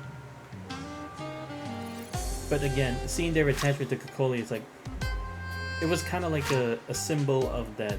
There was good in Kokolia. There was. Just, it wasn't enough to be like, that would be her actual personality and not who she was. Alright, so next we got her shirt of domination. I gotta say, I actually did like the Hersher domination. Because again, it was like, it wasn't necessarily like only her, but it was a good exploitation of human weakness. Like you saw it, all the puppets, all the people, they are people who had given up on hope for the future. So it's like, how can you save people who don't even have hopes for themselves if given that future, right? Because the future is scary, there are too many unknown variables, there's no guarantees. It's impossible to guarantee your entire future later on, or at least even guarantee that it will be a safe and happy future. There's no way you could. And it was those worries that were going on, especially in a world with like all the Honkai going on, Hershers popping out one after the other, and heck, even the factions that are supposed to save humanity be at ends with one another, being anti-entropy and Shixel. So it's like, what hope does humanity have even if they do survive this? And again, was a really great arc because there were it definitely showed characters who did have some weaknesses some way or another. Kiana, she wasn't too sure she was the right hero for the role. Bronya, she wasn't sure that she was actually ready to actually be a Hersh, or that she was capable as one, compared to Kiana and Mei. Zayla wasn't as confident as an individual to actually be able to help alongside Bronya and her friends, compared to other people who she had seen like among their ranks. So I would say this is definitely one of the best villains out of the entirety of the Hershals, so I definitely have to give her an A. Because again, also the fact that it's like, they keep following you, they try to tackle every single weakness at you, that's kind of like, again, just another good representation of like, there are doubts, we all have doubts, and they will hit you from any angle to like push you away from doing so, but if you don't have that confidence to keep pushing it, they'll easily take over you. It will be that case if you don't do something about it. Alright, so next we got Wendy. Again, just another unfortunate soul at the current time. You can understand her distrust in humanity and how she ended up being the Hersher win after potentially thinking that she was betrayed by Bronya again. I'll put her at C2 because again, we didn't really have it as fleshed out as much. But then again, we had only just rescued her and we're about to transport her, so. Alright. For this one, I think this is Shigure. I'm gonna assume it is. So, just take what you will from that. I love Shigure, man. She was so funny. It was also really cool, because at times she would be kind of like the professional Valkyrie that she is supposed to be, especially being that she was from Cecilia's own team back in the day. But then there are times when it's like she sees herself as more as an idol and thinking about theatrics, but again, come on. We need a character like that in a game like this. It was nice to see that even she was scared too, even with all her experience, even with everything she has seen, even with all the things that she had heard, even if she is like a B or A rank Valkyrie, whatever she was at the time, even she was scared to turn into a Hersher because there's no guarantees that they all come out well. Because we've seen failed instances of that, like on Shariak, this guy. Yeah. There are times when it doesn't work out the way they hope for it to. It won't always be successful like it was for Bronya or Mei, especially for just for a regular human. So it's tough. So I also do like her little thing with Mistone being like, I can't stand you, but it's like, you're alright, I guess. Could be worse. Yeah, definitely have to put her at A as well. Her teammate, it was alright. Not fleshed out enough, but alright. Put her C. And again, the reason I'm not really putting anyone at D is like, it's not necessarily they were a bad character. It's either like, they didn't have as much time in the spotlight. I wouldn't say it's like they're not fleshed out enough, but it's like, for the time span they were there, it wasn't as much of an impression. So that's why I don't really have anyone at D for that matter. Alright, next we got Vita. Damn. She really was a mastermind. It makes you wonder, if it was either a plan between her or Otto, who would win? I honestly don't know, because she's really good at covering up her truths with lies. She definitely is someone to watch out for, because it's always hard to know like what her true intent is, but in the end, she's not really harming anyone in the process. It is a different kind of thing from Otto, because unlike actually using people's lives like as much and to the degree that he does, hers is kind of more of just like pushing things along to a certain scenario that they wouldn't think of otherwise, or that they wouldn't have the balls to actually do. So yeah, I definitely had to give Vita an S, because yeah, she's just that OP, bro. Alright, Saw. I mean, I could definitely understand the circumstances, because like with her being able to peer into people's minds, because again, I went into that in one of my previous streams in the 7th Fatal Karma arc, that if you were to read people's minds, would that be a good thing or a bad thing? Because sometimes you hear stuff you don't want to hear, but sometimes you'd be too worried if they actually said something behind your back or not. But it's like, when you actually face that reality, it could actually be more detrimental than you think it does. And again, pretty good boss too. I'm glad that she was actually a unique kind of boss compared to Vita herself. I almost thought it was going to be like almost a carbon copy, but like with 1 or 2 moves more, but I'm glad that wasn't the case. But again, losing that sense of humanity, because again, that is kind of what you do when obtaining godlike powers. But again, hers wasn't like a Hersher kind of degree kind of thing, so it makes sense how she wouldn't retain her humanity as much as the others, but in her own circumstance it'd be different. But I'm curious if we'll ever meet that like that other person, because Moriarty had even said himself that she was falling to the tune of somebody else. I'm curious as to who exactly that is, or if we'll ever confront them. Who knows? But I'll put her.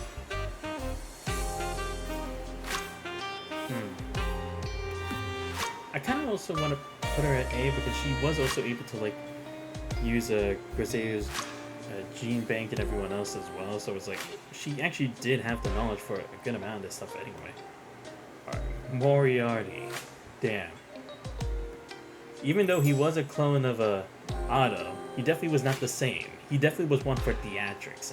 I have to say, I did love it. Again, another great, unique kind of villain.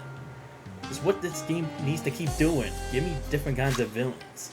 Not all the same kinds, or like the same stereotypical ones, because again, he was someone who wasn't the main villain, but it's just he was willing to do whatever it took to win. That's just how he is. That's how we all know Moriarty. He wanted to one-up Holmes and have that stay there. So I love having that. Like, he could do Fuhua, he deduced Griseo's abilities in the blink of an eye, being able to use the whole world in the system against itself. And again, we still don't know what exactly the part 3 of his plan is, so who knows, maybe it isn't the last we haven't seen of Moriarty yet. We may see him yet in the future. But yeah, I definitely have to give him an A.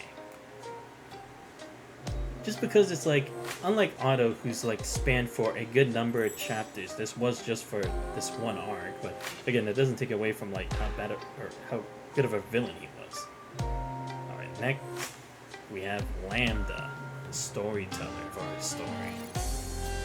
Definitely an interesting take, being someone from the future who, although couldn't directly interfere with history, could at least do it, or at least assist humanity to some degree. again, still many mysteries you don't really know about her, or why she's still continuing even now. Is it that we're still headed to a terrible disaster? Or was helping Earth only the first step? But I liked how it was like the kind of quirky personality that you would come to expect from Aicha. Yeah, if I had to give her an A. And just to let you guys know, I won't be doing the part 2 ones yet, because again, I feel like that should be set for its own one. Or maybe I'll... Should I? Nah, I'll save it for another time. Yeah, I'll probably just save it for when it's like there are more characters to do, because like there's only a certain amount that they can actually do right now, and I don't think this one has Baiji on it. But yeah, it does. Okay. Alright, now to actually organize the characters. Alright. I have to put Amber like second lowest, because again, not much involvement in the main story. I will give Rosalia and Lilia a bit more than him.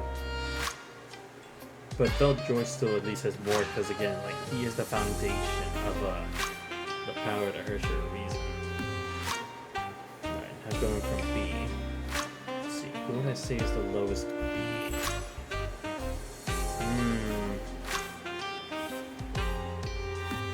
Guess I would say Jacket.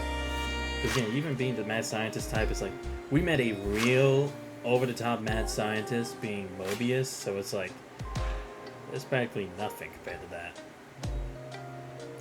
Second would be... Yeah, I guess Uncharted, because again, not like much of a story building up to like her or like even any sensei becoming a Herrscher of Ice. It just kind of went that way. So yeah. Next after that, unfortunately, I would have to put Li Su Shang, because again, although she has a cool fit, although her abilities are sick, I kind of wish there was more to it. That's just my own personal feeling about it. Because again, it's like I don't want her to be here. Heck, I want to put her on the A tier, just on how cool she looks and all that. But it's like based on everything, I can't do that. I have to be truthful with myself. It's like, would I be that great of a character like this, only being used for this instance? No, I wouldn't. Because again, I'm also kind of like focusing this on like their capabilities in battle too, but again, that's only like a portion of what I'm thinking of. Alright, next, I think I'm fine with Grey Serpent. Like, yeah. Okay, now from this part, I think I'll put Cecilia Siegfried here. I think I'll organize it like this.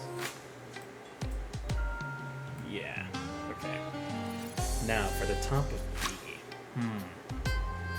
If I had to put the top of B, I would put Teresa. Because again, she still at least did have involvement and was like, again, the main figure to keep the team of Saint Freya together. Next would be...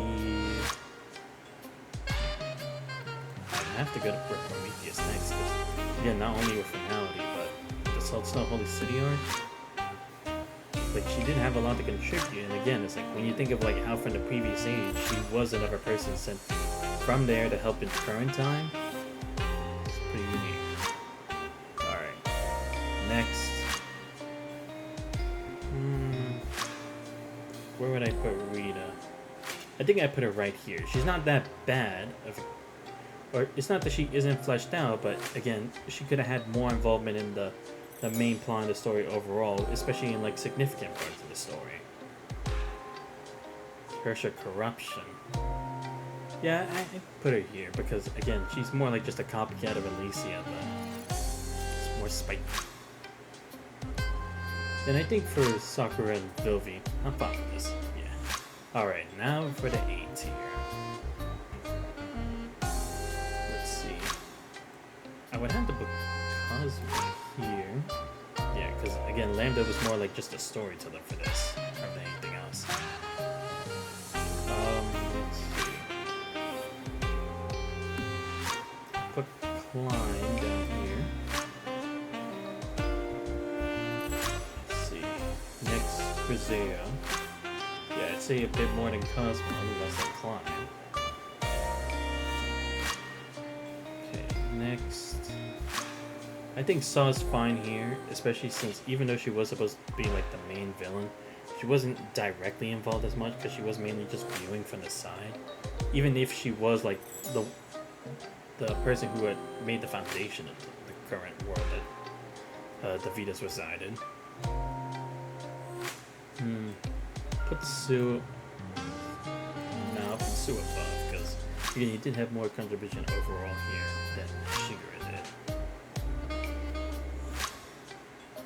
Yeah. Okay.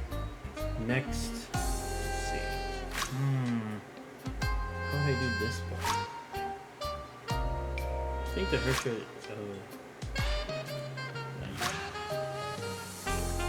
No, I'll put Siren above the Hersha yeah, Hersha Domination's at least here.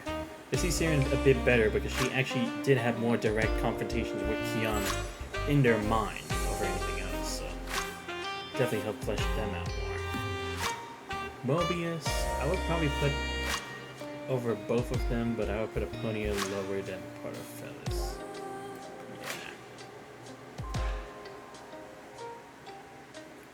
Yeah. And actually, probably put Dr. May a bit here more. Again, if I could have seen more stuff from like the passive, or at least how more like closely Dr. May was with Kevin, or at least more of her discussion with Alicia, I probably could put her higher, but I think compared to like how much Pardafelis and Mobius had their input in the story, I would put Dr. May here, straight up middle. Alright, now for the top. Ooh, okay, this is gonna be tough. I guess out of all the people here, I would have to put Velt the lowest of at least these people here. Because again, I wish I could have seen the old man fight more. I really do. I mean, I know he does in Sara, but this is different, okay? I wish I could have seen him more in action here in the story. Like, at least I was able to fight as Siegfried for a little bit. That's why I at least put him in like the middle here instead of below A. I was like, I wish Yank or Velt could have done more there. Alright, next.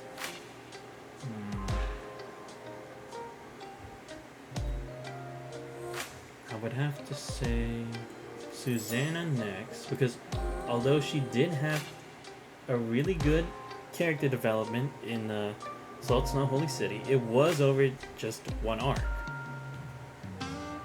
Again, like I said, I hope we see her more in this next game, or in part 2. Hope she at least has some contribution now that hopefully, I'm hoping she actually makes a rank Valkyrie. At the very least. Right, next after that, I'll definitely have to put Raven. Because again, even though she didn't have like as much like toast to the villain, it's like she still chose to be her own person. She was as free as she could be given her circumstances, and still a cool character nonetheless.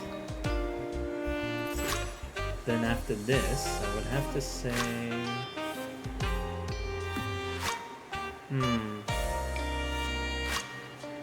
It's tough. I would have to say Moriarty, because again, although mainly just the villain, just like a mastermind, but you still can't take away that his theatrics really did make this more entertaining. I don't think the Phosphorus arc would have done as well if it wasn't for a guy like him here. Like, if it was just Saw and Vita, I think it would have only been half as good as it actually is now. But for Moriarty, he really did a good job to shake things up. So, top 5 of A, I think that's good. Alright. Now I actually think more differently here, because it's like, I actually have most of these characters. I don't have Feliona, but that's beside the point. Let's see. I would put... Oh, give me 1 second, I gotta call.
Alright, sorry about that. I also had to pause the music because I didn't want an ad playing while I'm just like out for the moment, you know? Didn't want a damn YouTube ad.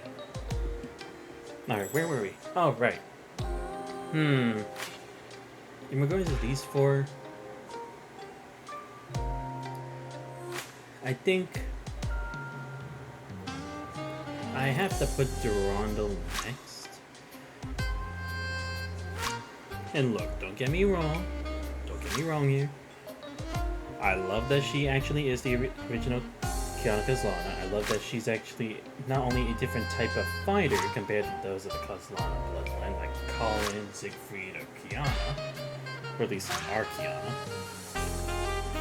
But again, just kind of wish she had actually been more directly involved, especially since she is the original Kiana Kazlana. At least in finality. Everything else she had done for, she definitely does carry it, hence why I at least have her at like the top 5 of A. But again, just wish there was more than that. But then again, she did also play her part in Colliston too, so. But yeah, again, just like also impression wise and like the way she fights, I think this is good here. Especially with her being to use the Abyss Flower, having an actual fighting style here, or like martial arts. So I think it's good here. Next, I will put Veliona. Because again, even though her fight style is like crazy and just rampaging with giant claws, she still does carry as well because, again, great seeing that even though she does act like she's still just cool as a cucumber without always having to be together with Zayla, it shows that she really does always want Zayla as a part of her life. She can't see it without her. But again, that attachment really got to me. So yeah, put it. And I think I'm fine with this for the top 2 as well, because Miststone, again, one of the most impressionable characters in this game. For like times when she will be serious, times when she will just do whatever goes with the flow, just like acting on her own whims. In some instances, sometimes actually having to do it by the book. And actually the fact that she is a new form of humanity by being a fawn, and actually taking part in both the final 2 arcs of the story, although not main story arcs, but like these interlude like arcs, definitely raised her up a couple more bars. Because again, if it was just like only on finality, if it was only on that, I put her B. Like we're Prometheus. But the fact that she had taken more part in all of this, and I think she will have to do with more stuff later on, because it again has to do with more Bubble Universe stuff, I think maybe she will make a comeback. I think she actually can. But yeah. And again, her fighting style is so unique, and like not only does she wave a flag, kind of similar to like John Dark, but like that she can also summon ideas to like fight with her, and then it's like when you use her ultimate, she actually has like this cool form where it's like she actually has armor and can throw like spears.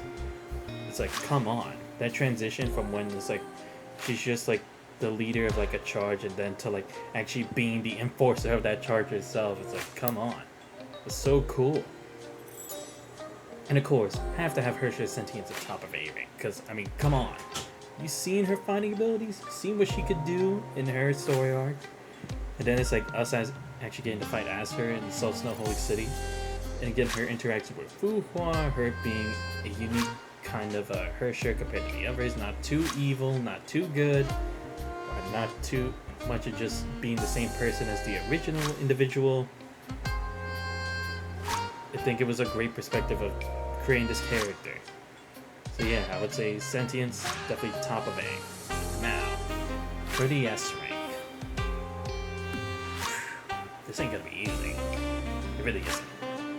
I'ma put Calvus in the lowest, because again, even though it was kind of showing that like the embodiment of pure strength and rage, though it not being enough, I would just say that's all there is to it. But again, his boss fight was pretty cool.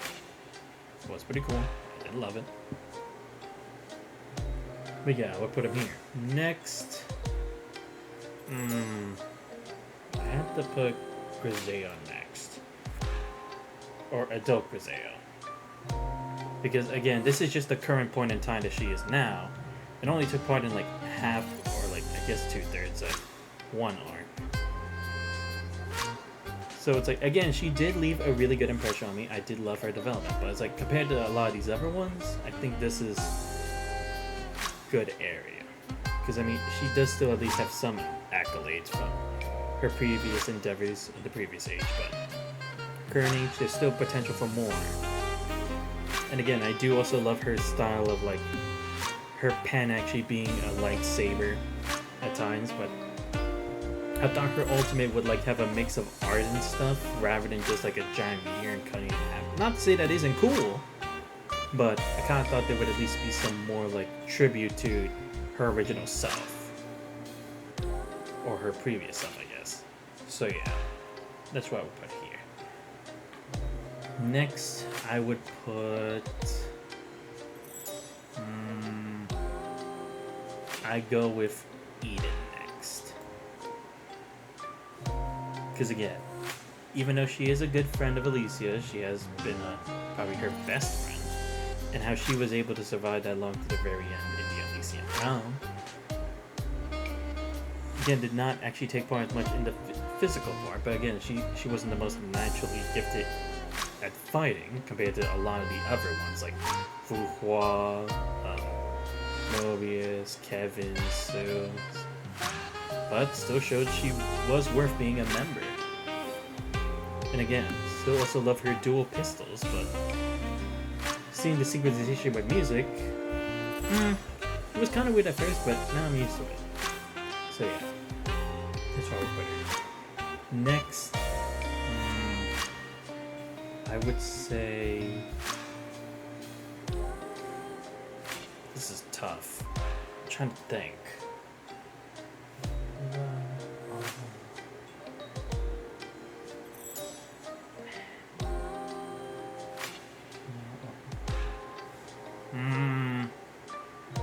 I will put Vita here. And the reason I put Vita here is because I feel like we're gonna not only have more that's fleshed out in part 2, but it's like along the lines of stuff that happened in part 1. It's not as much as Otto, which is why I'm also placing them next together, because they were both masterminds in their own. Plus, I haven't still actually fought as Vita also, so it's like that also can't really be a consideration thing when it's like all these other characters, because heck, if that was also the case, then she should be listed Eden, but it's like her contribution in the last 2 arcs, it clearly shown something. It shows that she definitely is gonna be the next Otto in some way, not the exact same way, but still, but Otto definitely was a really good antagonist for the majority of Honkai Impact. It really was. It's really cool. And again, I love that Otto still stuck with it to the very end. He didn't apologize necessarily for everything he did. He didn't say he was wrong. He just stuck with it. Stuck with his guns to the very end and accomplished his goal. So he said, that's all I gotta say. So yeah, that's what I'm gonna put there. Alright. Now I'll actually be honest here. I would put Himeko in the middle. I hate to do this. I would love to put her at the top, but it's like, when I think of the accomplishments, what they're capable of doing as a whole, their fighting capabilities, I think Himeko is just right in the middle. Because not only is she a sense of growth for Kiana, not only does she have the cool Vermilion Knight fit, and those cool abilities, but I will say I wish I learned more about her past. I really do.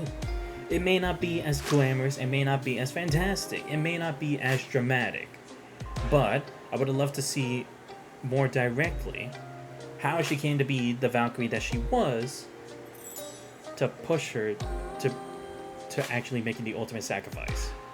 I would love to see that journey into that made her that kind of person. Because even with all her quirks, even with all the naysayers, she still was one of the best characters in this game. No doubt. And you cannot convince me otherwise. Especially with her powers practically being passed on to Kiana, making her the Flame Sheriff Flame Scion. Because that's why with that I have to put her in the middle, because it's like she literally passed on the physical torch to Kiana. That will of fire. So that's why I will put her here. I will not change my mind, and nothing can change that. Alright, so now that that's out of the way. Alright. How do I go about this? I will put... I think Kevin's good here. Because, yes, he was also one of the main villains. And yes, it was a sense of duty that he had to do for humanity, yes. I just wish I could have also seen a bit more of like how Kevin, Sue, and May ended up from being the high school friends to being flame chasers. I kind of wish I saw a bit more of that. But again, like I said, some of this stuff that I'm kind of hoping for, it's like maybe there was already like stuff that happened for like the Elysian Realm. Maybe there was more that they talked about it like as like side quests and stuff like that. So again, this is just on my impression of what I've seen through this series that we've gone through together. I will check other forms of media for like other people's stories later on, but this tier list is just for the game. But his boss fight was also pretty sick. Not only like the one where it's like Kevin versus Kevin, but also the one where it's like the big three had to beat Kevin. It was all really cool. And again, I think it was a really good representation, probably one of the best, at a tragic hero. I think it really did, because it's like it didn't end with that. It didn't end with just they lost to the bad guy and that's it. It's not that just a demon lord won and everything's wiped out. It's not that simple. And I love that. That's the kind of complex story from Honkai Impact I'm gonna keep expecting to them to keep doing and elevating on part 2.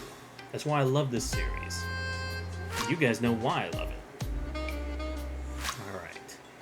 Next, I will put Zeta. Again, still middle tier, but like up on like probably like the highest in the middle of S tier. Because again, we have seen her growth, we have seen her develop, we have seen her change from this timid little girl who couldn't do anything by herself, now becoming more logical, to actually worrying about other people and not just herself, not being so secluded into like that little line of thinking. She has grown, she has developed, she has matured, she has stood up for herself, she has stood up for her friends. She has done a really great job at doing that. And it really did show again in Salt Snow Holy City.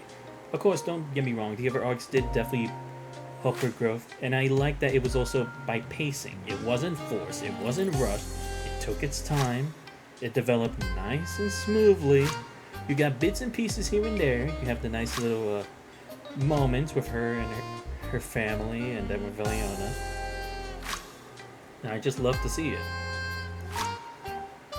So yeah, I'm gonna put Zayla right there. I think that's a good spot. Next, I will put... I have to say Bronya. And the reason I put Bronya in the top 5 is not only because these other 4 I think had like more of an overarching story compared to her, but I think it's that she has reached her peak, I think, in regard to like her abilities. Not to say of like her character necessarily. Because again, unlike May and Kiana, who were practically suited for this kind of situation, she wasn't. But again, I really did love how she also had her own kind of arc with Zayla. Maybe not as emotionally invested, maybe not as dramatic or despair-inducing, but it was to a level that I think was the right arc for Bronya, for her type of character, where it was like she definitely had to think about in other people's shoes and not just her own line of thinking would have resolved the situation that they encountered, because circumstances are different. The people who are present are different. The environment could be different. So I think with all that said, Bronya's in top 5, but I think 5. Plus, I do love her new form. especially with first using laser, then throwing a lance. But again, it just seems more like it is an evolved like version of hers, but it's like I feel like it's more heavy on the machine type than it is like their actual natural ability. And again, it's like these are only very slight shortcomings. That is not to say she doesn't stand on equal footing with them. It does not. Don't get me wrong. She is still one of the best characters in this game. She is. But it's like when I think about the other four can do, I think that's where it should be. Next, for number 4, I will put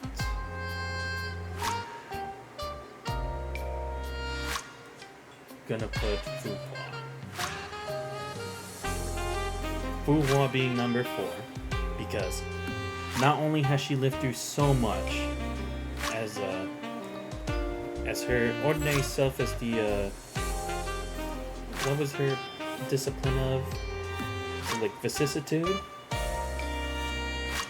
Azure Imperia, Phoenix Down, then her current self. It's like, damn, what a life she's been through. She's been through so many years.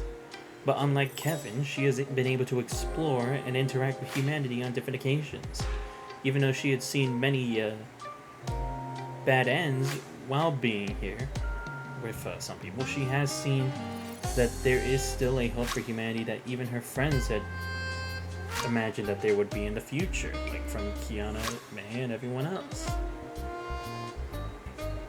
And again, just seeing her go from like the logical person of like only focusing on like just to eliminate Hershers to actually being a close friend or comrade with a Hersher is an amazing step forward for her. It really is, because again, they could never see themselves imagining it. Aside from Alicia, there was never anything indicating that they could have resolved it more peacefully back then. They couldn't.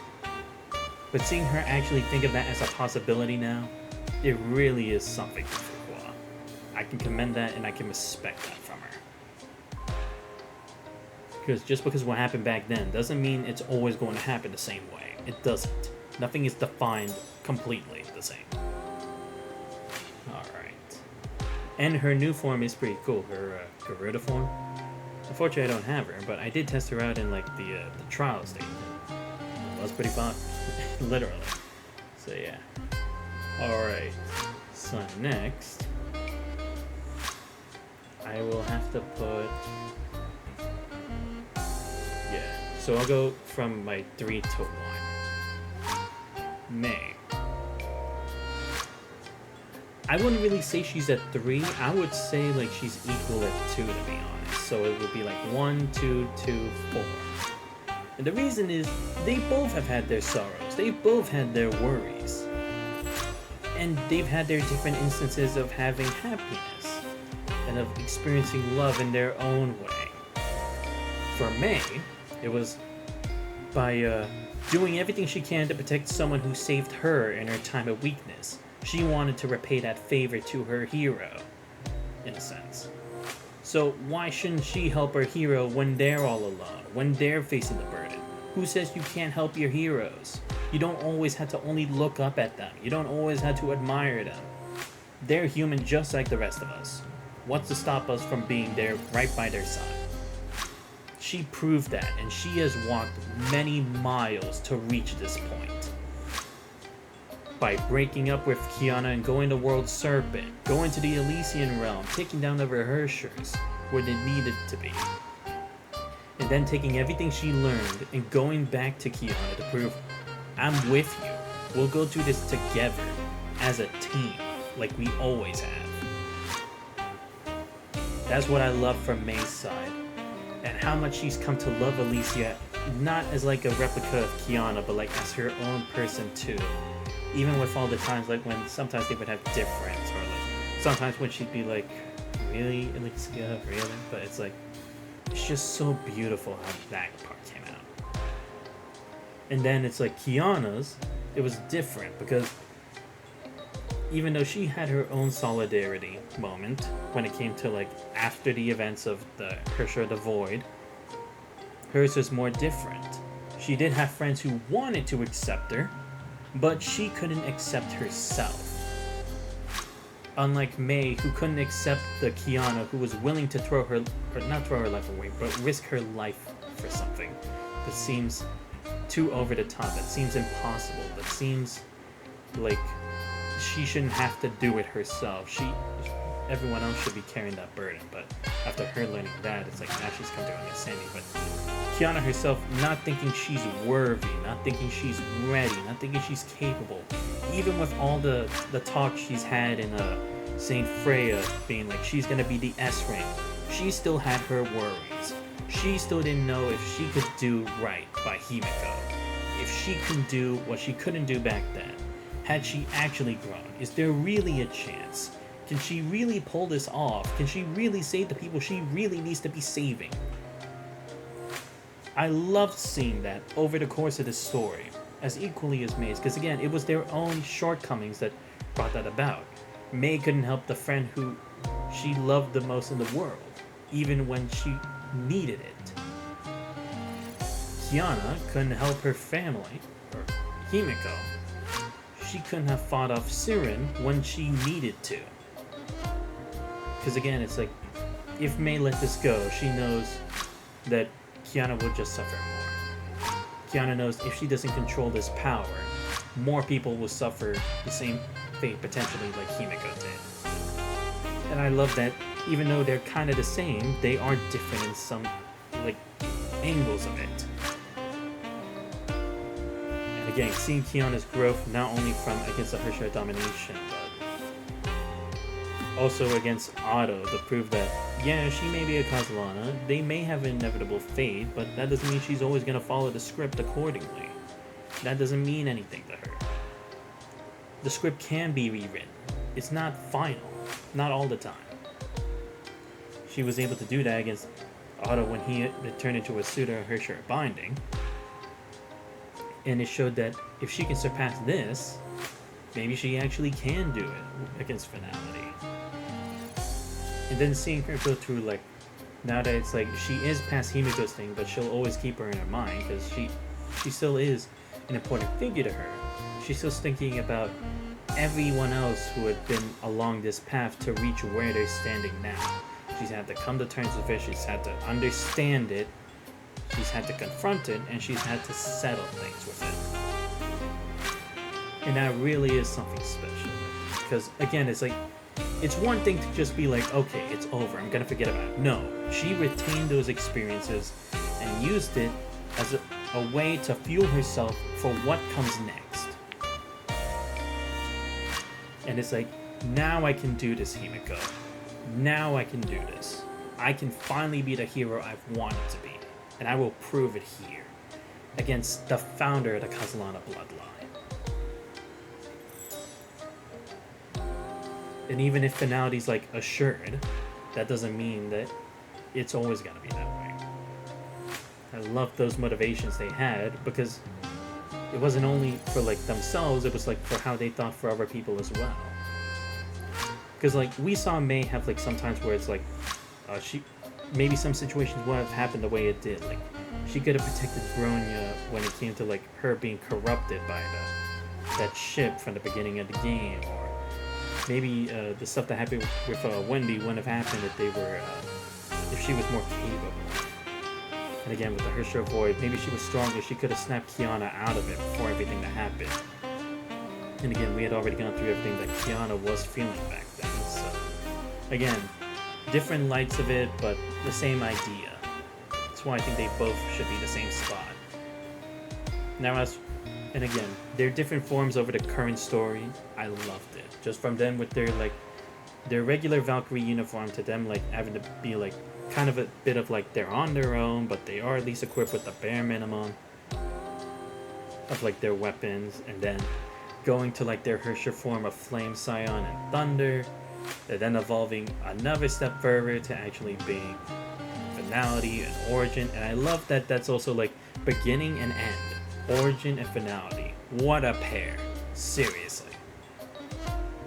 Because I mean, May was the beginning of their story, and Kiana is the end of their story. At least that's how I would put it. And lastly, Alicia. I have to give her top of S. Her personality is just, it attracts people in so many different ways. She's such a unique individual.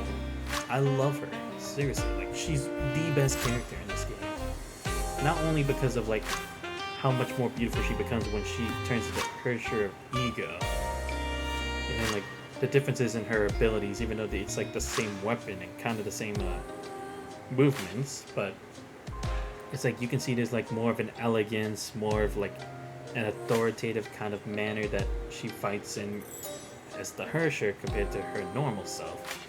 But it's like everything we've come to know from the Elysian realm still reflects on who she was when May reached Origin.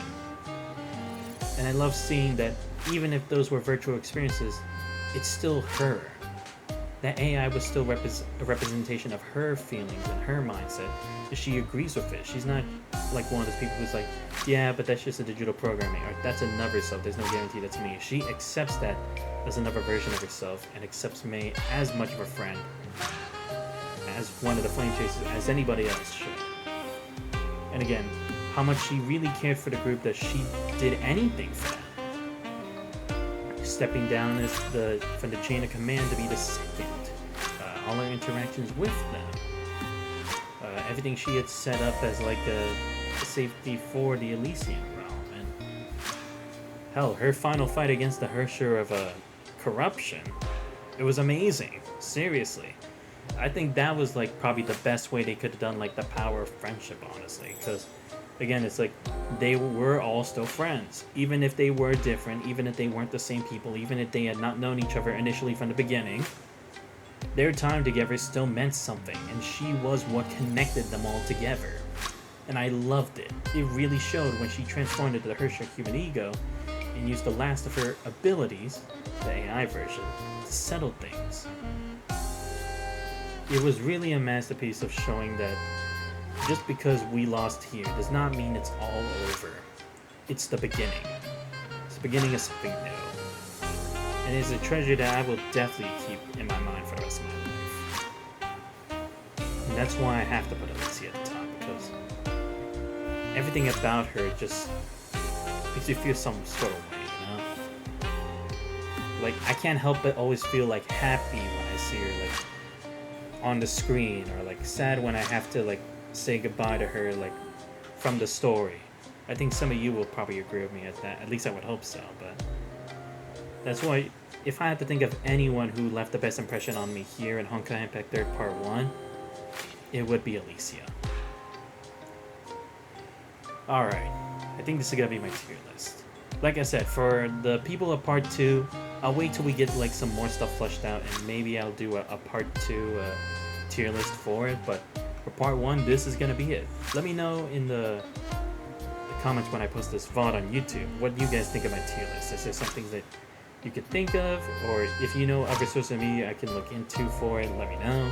I'd love to know what else there is so then I can fill it in more, because I'll probably try using this again for like the tier list and then like say my own stuff, like just exclaiming here and here and here for it, for like when we get more stuff, but I don't know, it could give me a better impression later on when I check out those other things. But yeah, this is my send-off for Honkai Impact 3 Part 1. Let me say, it has been a wild ride, and I've loved every single moment of it. Sure, there were times where I got pissed off at fights, but again, that's only natural when you play games at like a good difficulty. So I am glad I've gone through this. I am really happy I got to go through it with you guys in chat and do all the VODs and streams, because playing it myself is like, yeah, it would have been a wonderful story, but I wouldn't have been able to put these thoughts into words as much, because it would have just been myself, and it's kind of lonely when you have those kind of thoughts, especially for a game like this where it's like there's a lot of emotion packed into it, you know? So I just really want to say I'm glad that for those of you who have been watching the VODs, who have been checking it on YouTube or on Twitch, I hope you guys enjoyed this story as much as I have, because I've had a blast with this. Really, it has been well constructed. Great voice acting, great story, good action, all around. It's been a lovely time playing this game, and I will never forget Part 1. I will remember a majority of these characters for a very long time. Who knows, maybe, like I said, we could potentially see some of them in part 2. You never know, even if it may be a completely different story, but who can say? The future is impossible to predict. Anything's possible. But yeah, this is the finale of part 1. Shout out to Ree for showing the stream today, but yeah. I'm glad I had you guys here with me for this game. But I'm excited for what we have next in part 2, because in the last stream, seems like there's a lot of implications going on. Who knows, maybe it's stuff regarding part 1, but we'll have to see. But if you guys do enjoy the streams and you're not already following the channel already, please make sure you leave a follow. Much appreciated. Check out my YouTube channel where I post out all the VODs. Enjoy the Discord, you guys know already. So because I love getting recommendations or tips for current games or new ones off stream. But this has been Xanthos Vice. Farewell to Honkai Impact 3rd Part 1. And I hope you guys have a great rest of your day. This is Xanthos Vice. We're out.